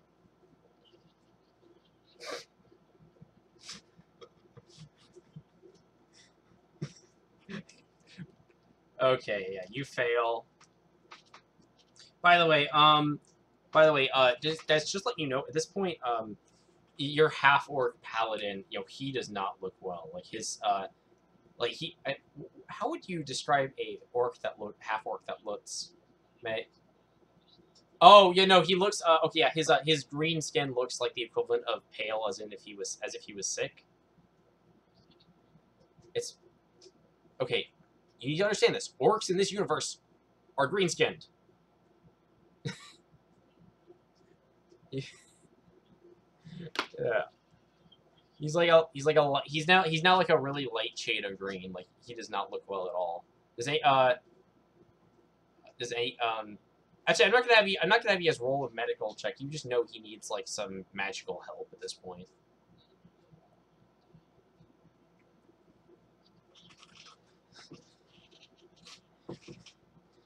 Yeah. Fabulous.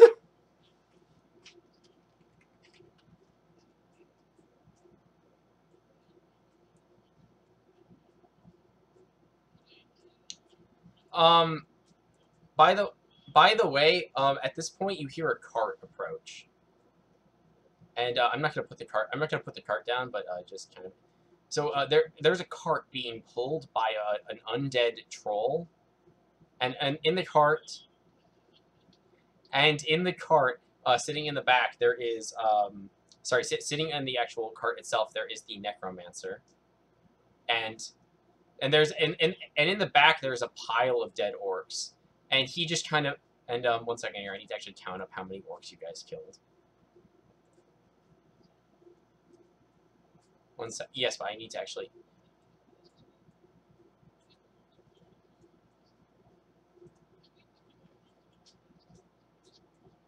Yeah, he's taking the troll berserker as well. Like, oh yeah, by the way, there's already some skeletons that have gotten off and started unloading started loading the corpse.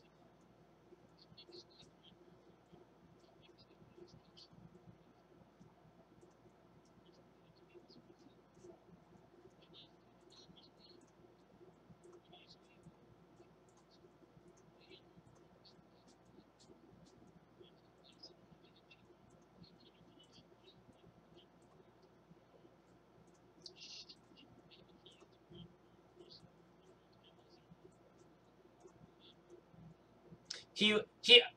By the way, since I imagine this conversation is happening out in the open in front of him, he literally looks at you. He says, "I have no intention of killing you. You're beneath me."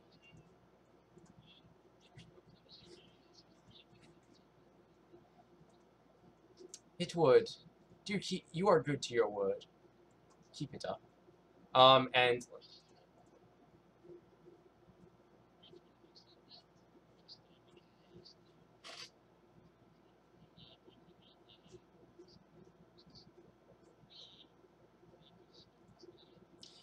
he then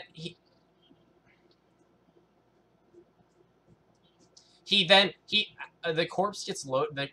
The orc berserker's corpse gets loaded into the cart, and he takes out a bag.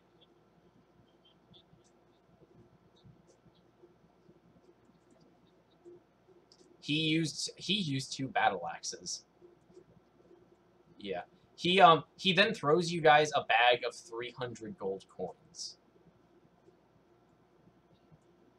He says he looks at he this time he looks at all of you. He says, "Pleasure doing business with you. Please keep up the good work." And then he leaves. He stops.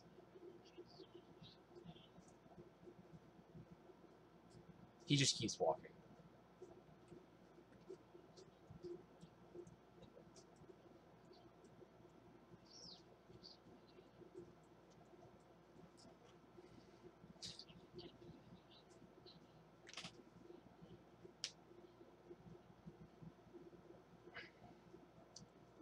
last place you guys saw the king was at the city of city of Homedew, which.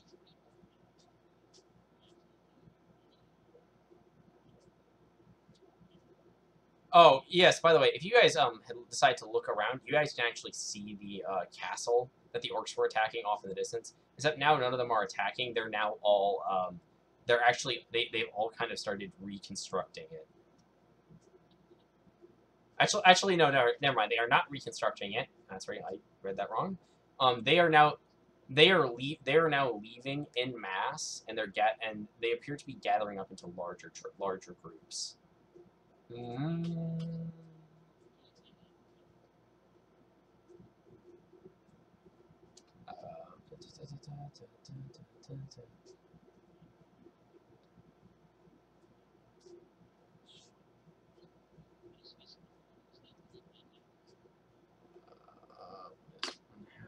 Oh, you guys want to head back to if you guys want to head back to camp, yeah, I can say you guys picked up your stuff on the way back.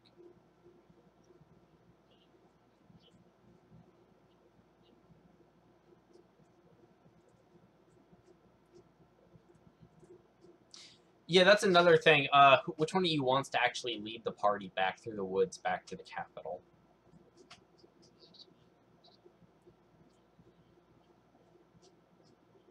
Also, by the way, do any of you want to roll a history check to see if you actually know anyone who could possibly treat the half orc?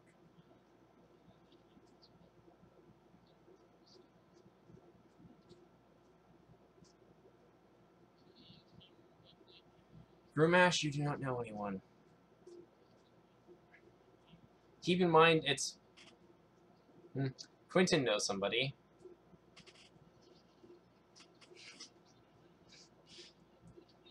To let you guys know, I was about to say everyone roll history, then I realized Quentin knows somebody. I'm like, oh wait, I can't actually have him roll then.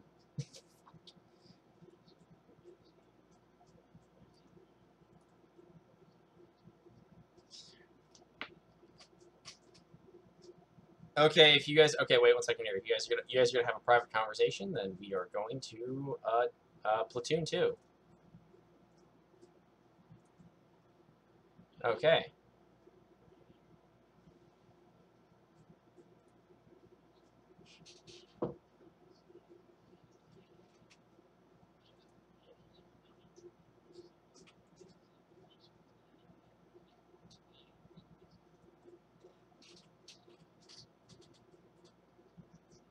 Okay, I actually need to answer this one because Quentin doesn't actually know.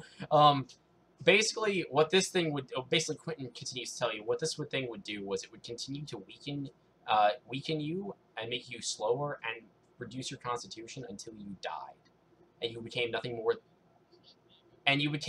more than a beautiful statue. I just said it would be good. I didn't say for who.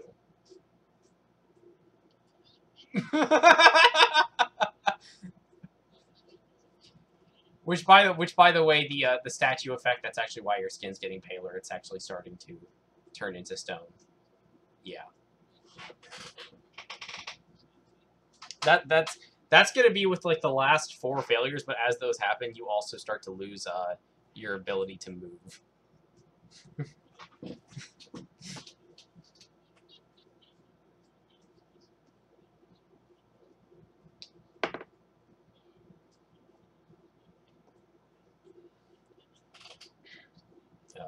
Hey, actually, Ghost, roll me an insight check. With advantage. By the way, you are not suffering for a disadvantage for this. In fact, you have an advantage. Yes. Yeah. You after you say that, you immediately realize that you have a half orc who is absolutely fucking insane, and you also have several other people who honestly would not care that much if you were to die. In fact, in fact, in fact, the only people that you actually know are Tristan and Quentin to any large degree.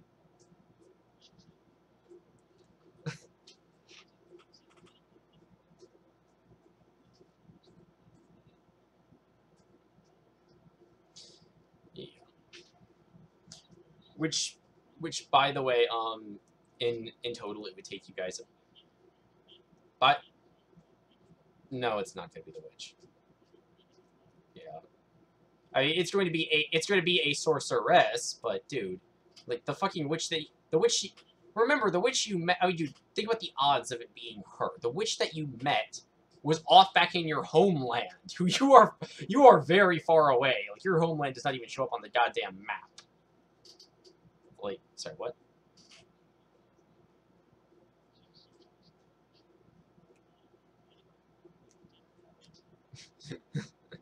By the way, your charming ability doesn't actually work on people. It's actually just a reflection of how your skin is becoming more pristine and stone-like. And no, it's not. It would have been so hilarious when you like finally crit failed like the next two rolls during that session, and you just turned into a stone statue in the middle of the fight. Uh, yeah. No, they'd probably just leave it. I don't see a reason why they. Yeah.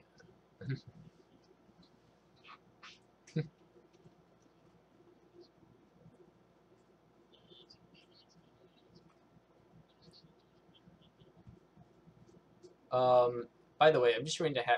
By the way, I mean, I'm going to pop back in the other chat real quick. I'll be right back. 1 second. Hey guys. Hey guys. The road and Rumash come back to you, and they say that they have to go meet a sorceress to attempt to heal him, but it's going to be in a different direction from where you guys are going. They hope to catch up with you afterwards, but they have to go now, otherwise Rumash will be killed. Yeah.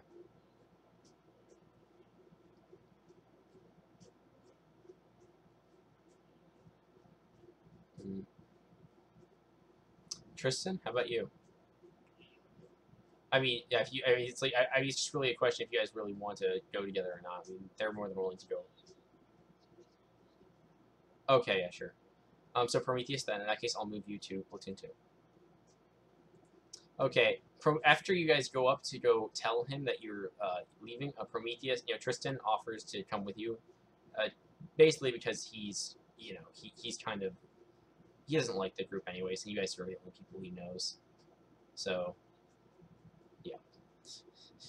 This is the point in which you guys split into two parties. So you guys are going to spend several days traveling back towards the back to the sorceress that you know, and I need to go back to the other group to see what they're going to do real quick. All right, 1 moment. Okay, what are you guys going to do though? Okay, I need you to roll me a survival check.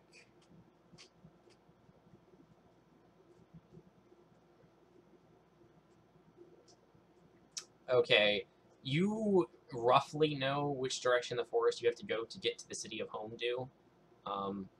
But it's going to take you probably a good 6 days to get there. But you will be making significantly better time than you were previously because you do not have because you're not going to be taking as many rests. Are you guys just going to move? Actually, you guys want to just move through the night? What? Why are you guys all here? Oh yeah. Oh yes. By the way, how are you guys going to divide the 300 gold up evenly between the 6 of you?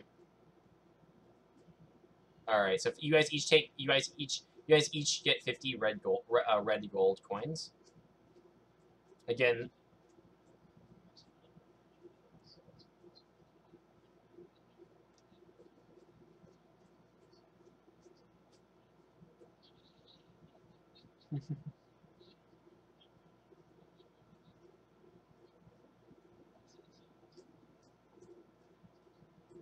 yeah, yeah. You, let's see. What was?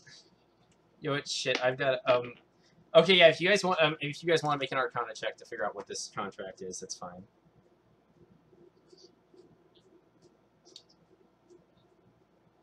The sorry. It was sorry, no, the cloak was the cloak. I think it cost you how much gold did I? Yeah, yeah, 500 gold. The check boxes were 10 gold apiece, so you checked five. You checked 5 of them, and then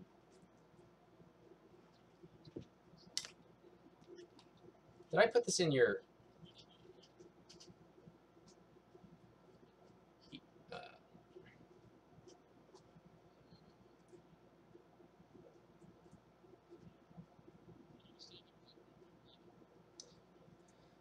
all right.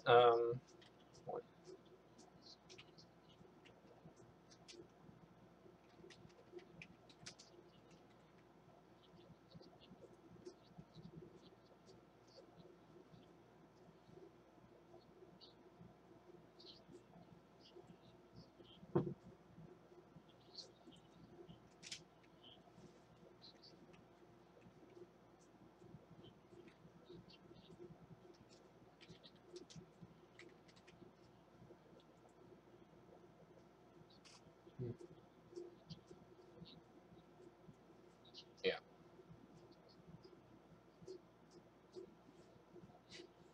yeah.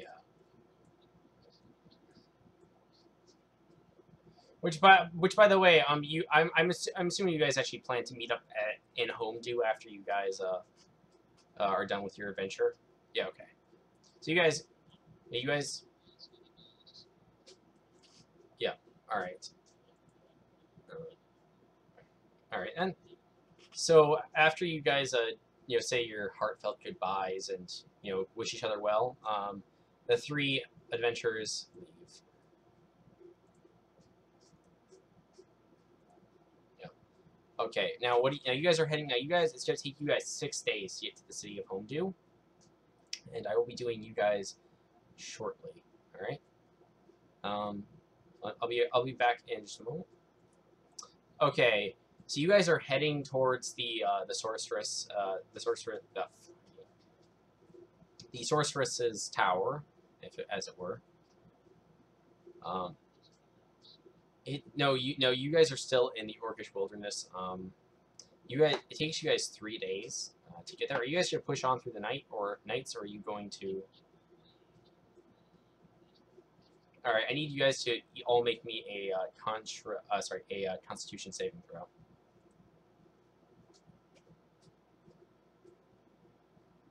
Okay, Tristan. Tristan, you gain 1 point of fatigue. Quentin is fine. Gromash, you need to make one as well. You need to make a Constitution save. Sorry. Okay. Grumash and Tristan, you both gain 1 level of exhaustion, and you now have disadvantage on ability checks. All right, but you guys on ability checks. So you have triple disadvantage now. Okay. You and after walking through for 3 days and nights nonstop, you guys, yes. Not right now, and I did not say that. I said it. I said the time has been cut in half. I never said what the actual time was. I said take. I did not. I can go back into. Okay, but here, you want to make that a bet? Because here's what happens. If I go back into the video and find out that that's not what it was, guess what happens to you? Oh, yeah, okay. Like, put it this way, if I accidentally did say a couple of days, I misspoke. All right. So you guys, you guys, okay. So you guys, finally, after 3 days and nights of travel, you managed to reach the sorceress's tower, and I do need 2 wisdom saving throws from Brumash.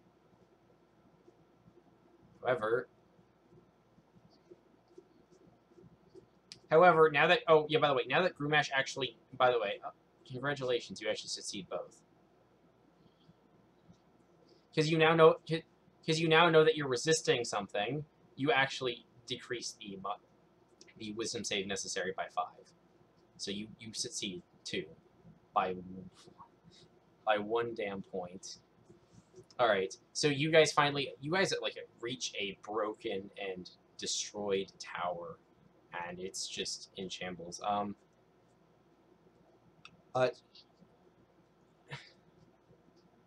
yeah, sure. If you want, yeah, you want to make a history check, you can inspect the building and everything like that. Okay. Well, I'm gonna tell you what it is in a minute, but I'm pretty sure that Gromash wants to get in and get healed. So Gromash and Quentin go inside while you're inspecting the building. And actually, this is actually very important. The history of this building is actually very important. So I'm gonna tell Prometheus in private. So I'm gonna switch you to platoon 1. I'm gonna finish up with these guys, and then I'll have you get healed, and then I'll tell you what about this is very special. All right. So you guys knock on the door, and then on the door opens. You know, the door is like really rotten. So and then when the door opens, and suddenly the door is absolutely fine and pristine, and back there stands a sorceress, and she's wearing an iron mask over her face. You can clearly see burn marks on the inside of it. And it's actually like it's kind of like an Iron Maiden basically over her face with spikes coming out of it, and she's like, "Can I help you?" "Oh, you again, Quentin. Second time in a week." "Ah, um, I foresaw, I foresaw that you would bring him. Bring him in, set him on the table. I shall heal him."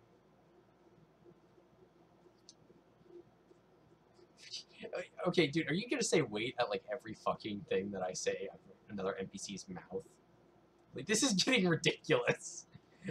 I know, but before that you said that. Okay, so she comes up over with a cup. She's like, "Here, drink this medicine." Are you gonna drink it? Like, what? Are you just gonna sit there like it's just? I guess you're just sitting. You just stare. Okay, you stare. You stared at her for too long. Roll another wisdom saving throw.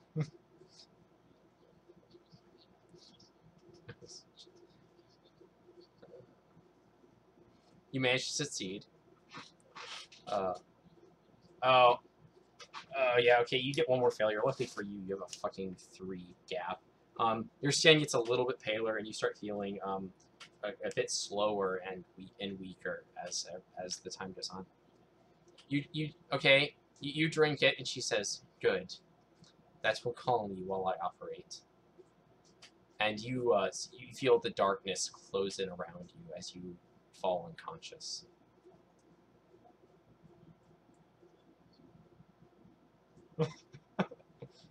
He doesn't hear you, actually. Uh, but yeah, she looks at you and she's like, a little. You were very lucky. If it took any longer, he would have discovered it. Your friend outside, I have him distracted with some historical significance of the building. However, it will not distract him for long. One moment, please. And she casts a spell of illusion over the actual body of the orc. He's like, look, he will not change for at least a couple more days. However, I've brought this. And suddenly you see a doppelganger step in. It's very interesting, and it actually takes the appearance of Brewmash's character. He's like, this one should be able to convince your friends that it's him. Okay, one moment. All right, and now I'm going to bring him back in, and I'm going to tell him what happened. Well, not what happened, but Okay, Ghost, you wake up.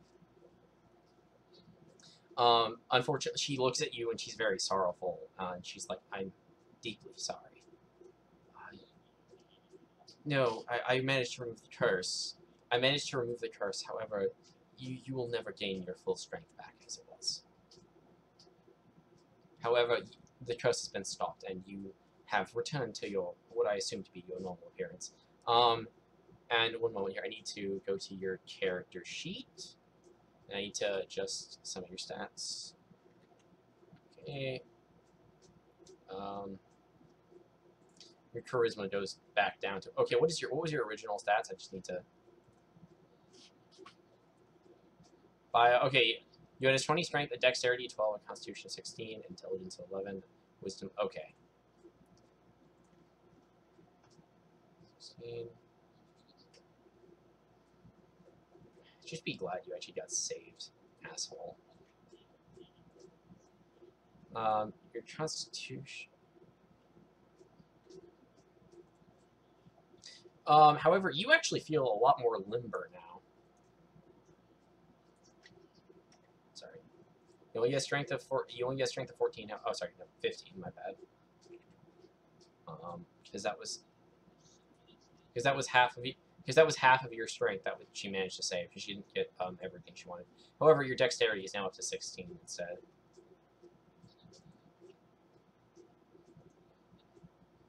No.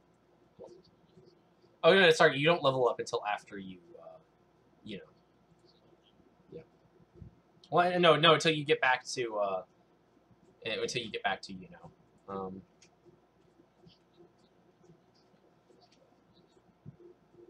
By the way, you know. Oh, by the way, your soul is also healed. Yes, because she managed to fix that as well. Quentin, on the other hand, is still fucking wounded because he didn't get a success from all this.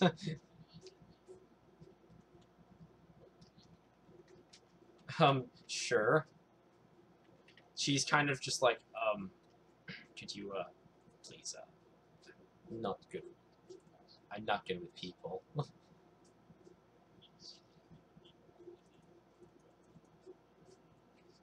That does. She just kind of pushes you away.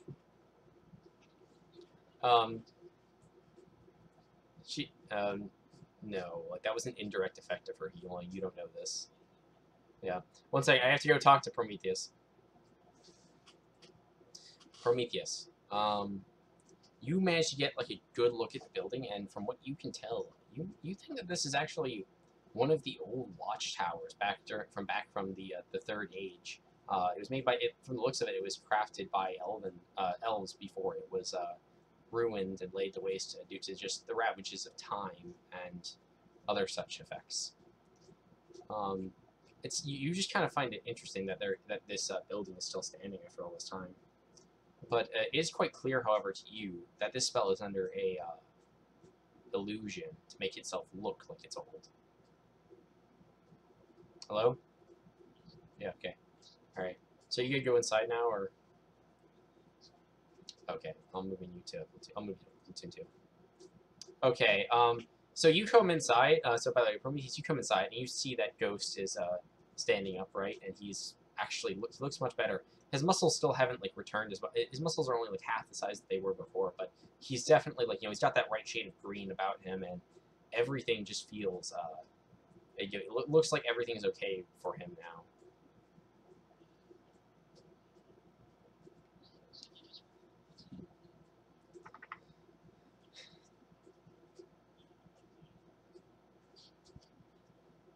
Oh my god. So.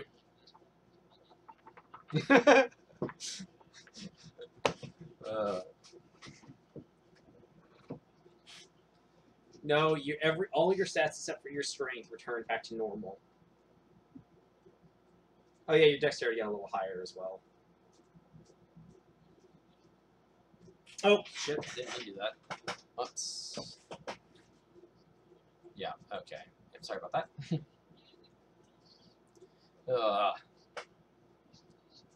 However, by the way, the sorceress, however, looks to Marinos and she says, "It is about the matter of payment, however.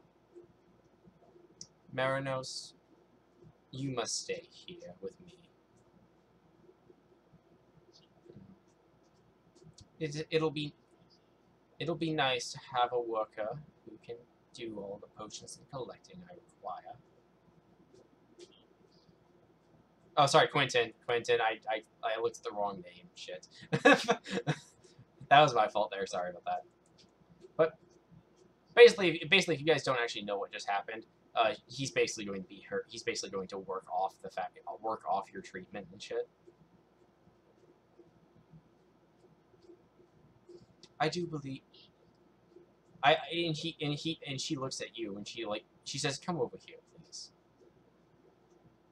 She shows the crystal. She unveils like a crystal ball, like kind of like from Lord of the Rings, and she's like, "Place your hand on it," and she places hers on it.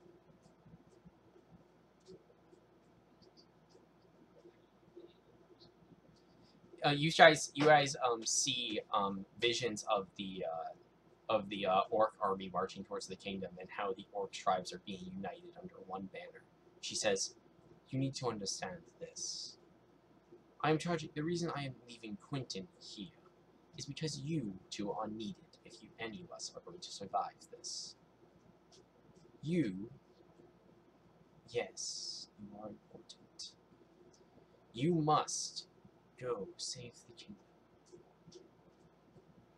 I shall teleport you to your friends. Please brace yourselves." And suddenly you guys feel as though your insides have been like strangled into like a massive straight line, and you and you guys are teleported back to the main group. Quentin, by the way, the game is essentially done. I'll tell you how much XP you earned, but if you want to pop into general and just mute yourself, that's fine. Yeah, if you want, I mean, yeah, just mute yourself. But by the way, smashing success, they don't even know. Yeah. Oh, yeah, sure. She's like, what? Yes, Quentin.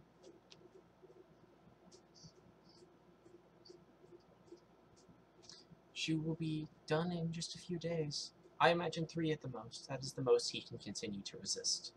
At this point, she reveals she opens up the iron, what's essentially an Iron Maiden, but all the spikes are gone. And reveals, Grumash. She's like, he can only resist for at most 3 more days. Now that he's unconscious by my spell, it will be accelerated. Once that is done, however, you shall have your lady friend.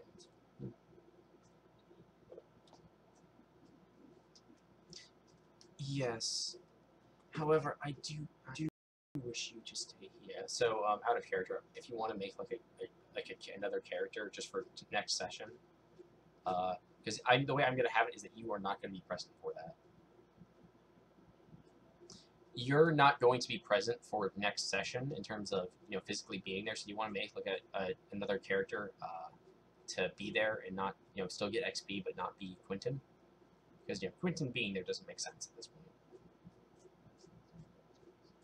Yeah, you're gonna be here. So if you want to make a fighter character, and you'll play as him next session. All right, but yeah, if you want to pop in general, just mute yourself and that'll be it. Okay. Suddenly, Grumash and Tristan appear right in front of you, and I need them both to make me a Constitution saving throw.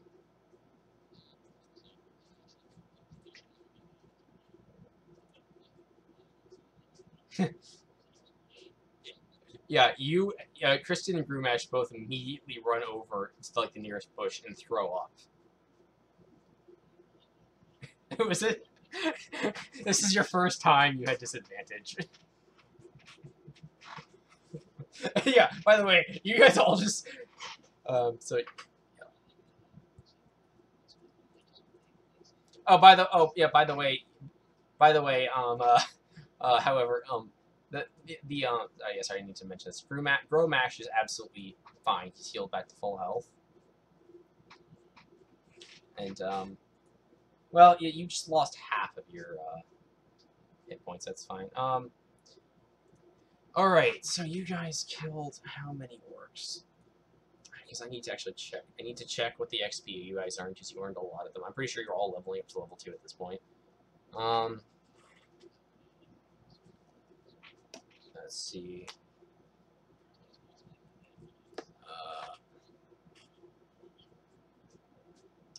Alright, so now I just need to bring up the D&D book so I can see how much you guys got from this.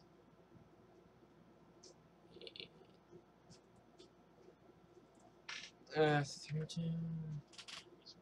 Quentin. Yeah, by the way, I'm actually having Quentin roll up a new character because his character's going to be away for you guys for a little while. He's not dead, by the way.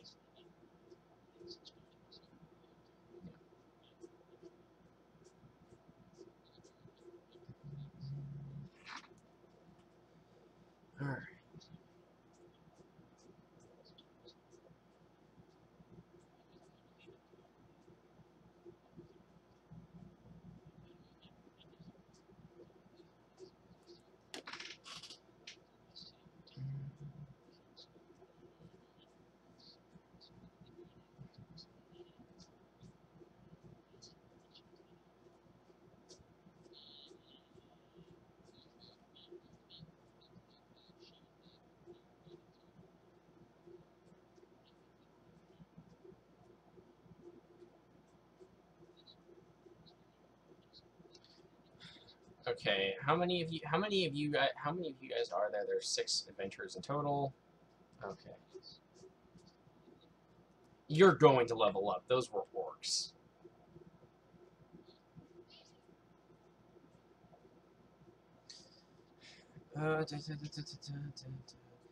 Calculator. I'm doing the math.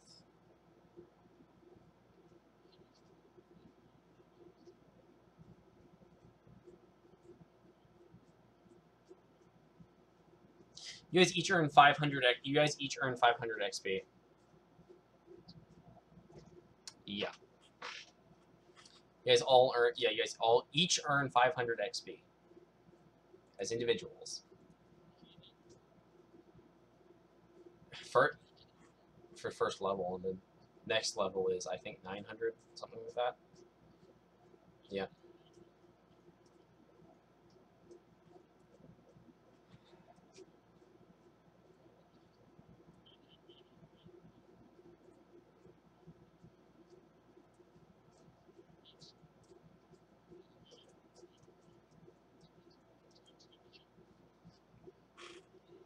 By the way, yeah. By the way, you guys are only 3 days, and you're only halfway to the city of Homedew. So if you guys want to make another survival check, because now you're moving with a larger group through the forest. I meant one of you. One of you makes a survival check, and that person's going to be the one that leads the party.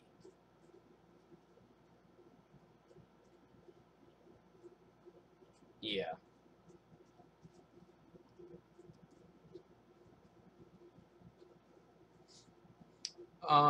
Celine, you managed to, even though there's a larger group, you managed to actually, realize that with a larger group, you guys are a little more safe.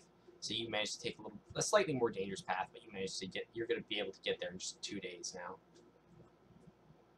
now. And I need everyone to roll a perception check.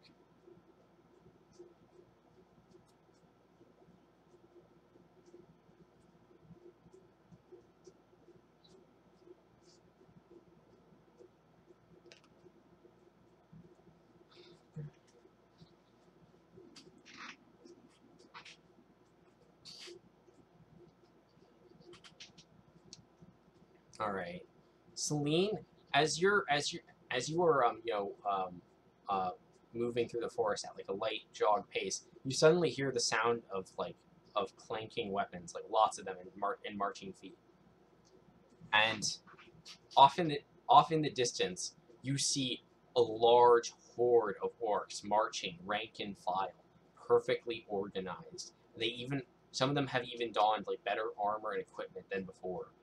There is no longer any infighting between them.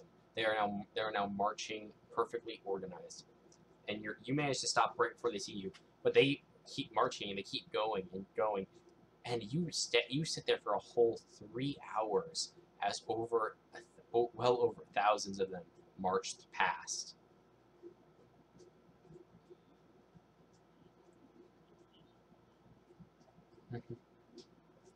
And after they pass, you kind of realize this is not a good this is not good news.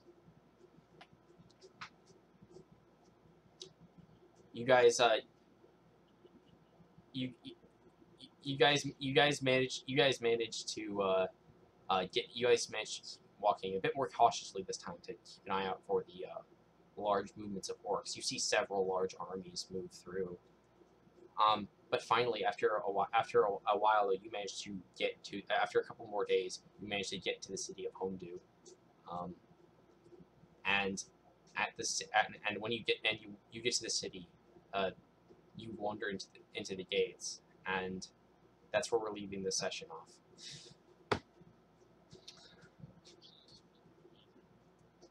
Yeah. Right. So yeah, so you guys like the you guys had like you guys straight up had a a whole you guys literally had a holdout basically you guys basically had a Mines of Moria experience there with the orcs just coming in.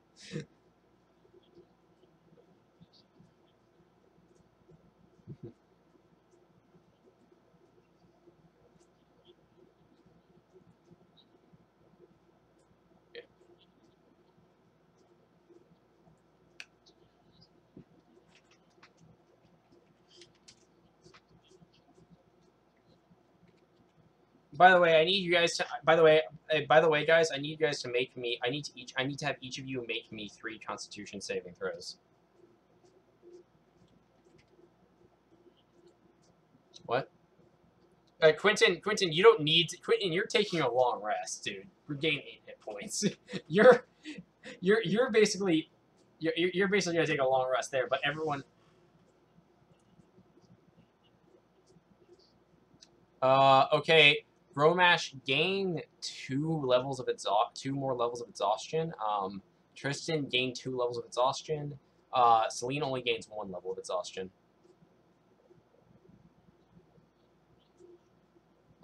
Yeah, you have 3 exhaustion now, which, by the way, means you have disadvantage on all attack and rolls and saving throws. Yeah, you have to do 3. You have to do 3 Constitution saving throws.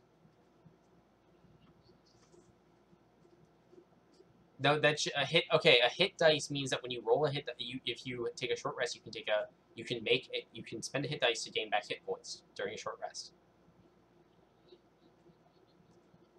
Okay, what you do is this: whatever your your typical level of it, what is your dice for as a paladin? It's a D10. Okay, so you roll a D10, you add your Constitution, then you add that to your maximum hit points. Yes. By the way, wait for a moment, please. Walt, you fail 1 Constitution saving throw, so give me a. Okay, congrats. You gain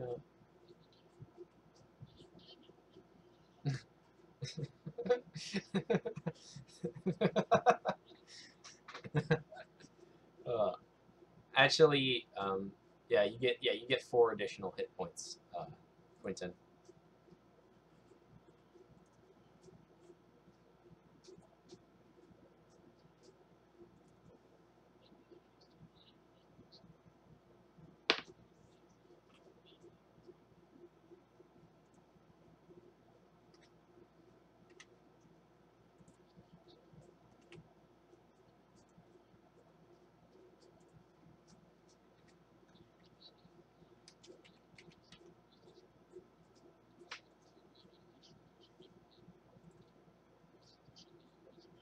No, you do not. That is not how it works. You only get that for okay. Again,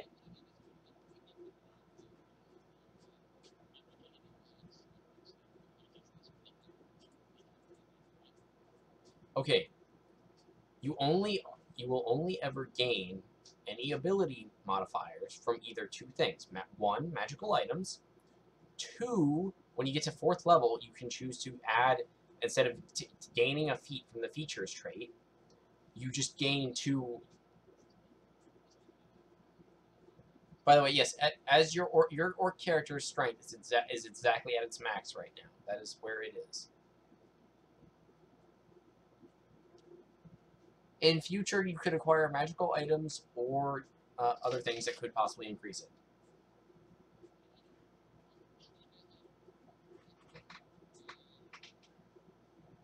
What? Unless you not by natural means, you're going to have to pick up something in order to do that.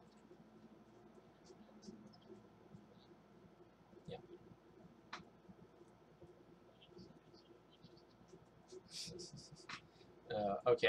Yeah. By the way, I can remove the strange necklace from your character sheet.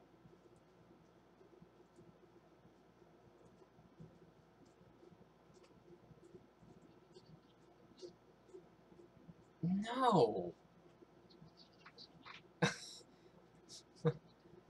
Oh, by the way, Balthazar, do you want to take a look at your armor that you're wearing? You want to take a look at the armor that you're wearing? Make an Arcana check. Oh yeah, sure. Go ahead.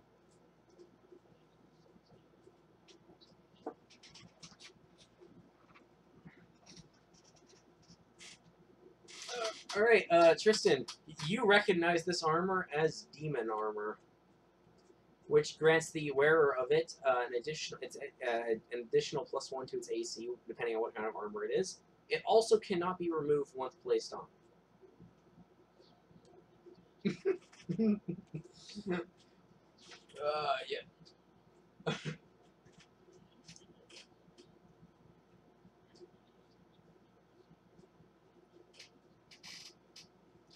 By the way, Tristan, you actually do know that there is actually a spell called Dispel Curse, which will allow him to take it off.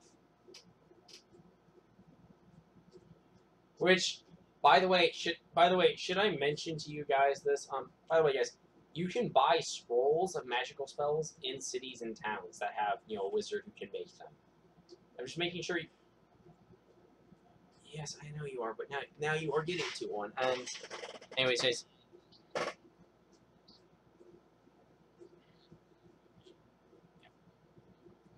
Quentin.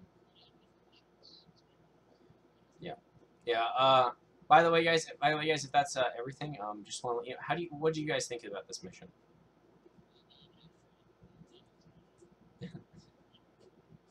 Uh, I hope yeah, well, how do you guys feel about the betrayal, though?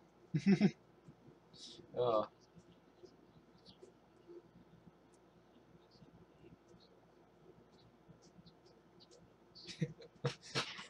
uh, yeah. All right. Well, anyways, guys, say goodbye to YouTube.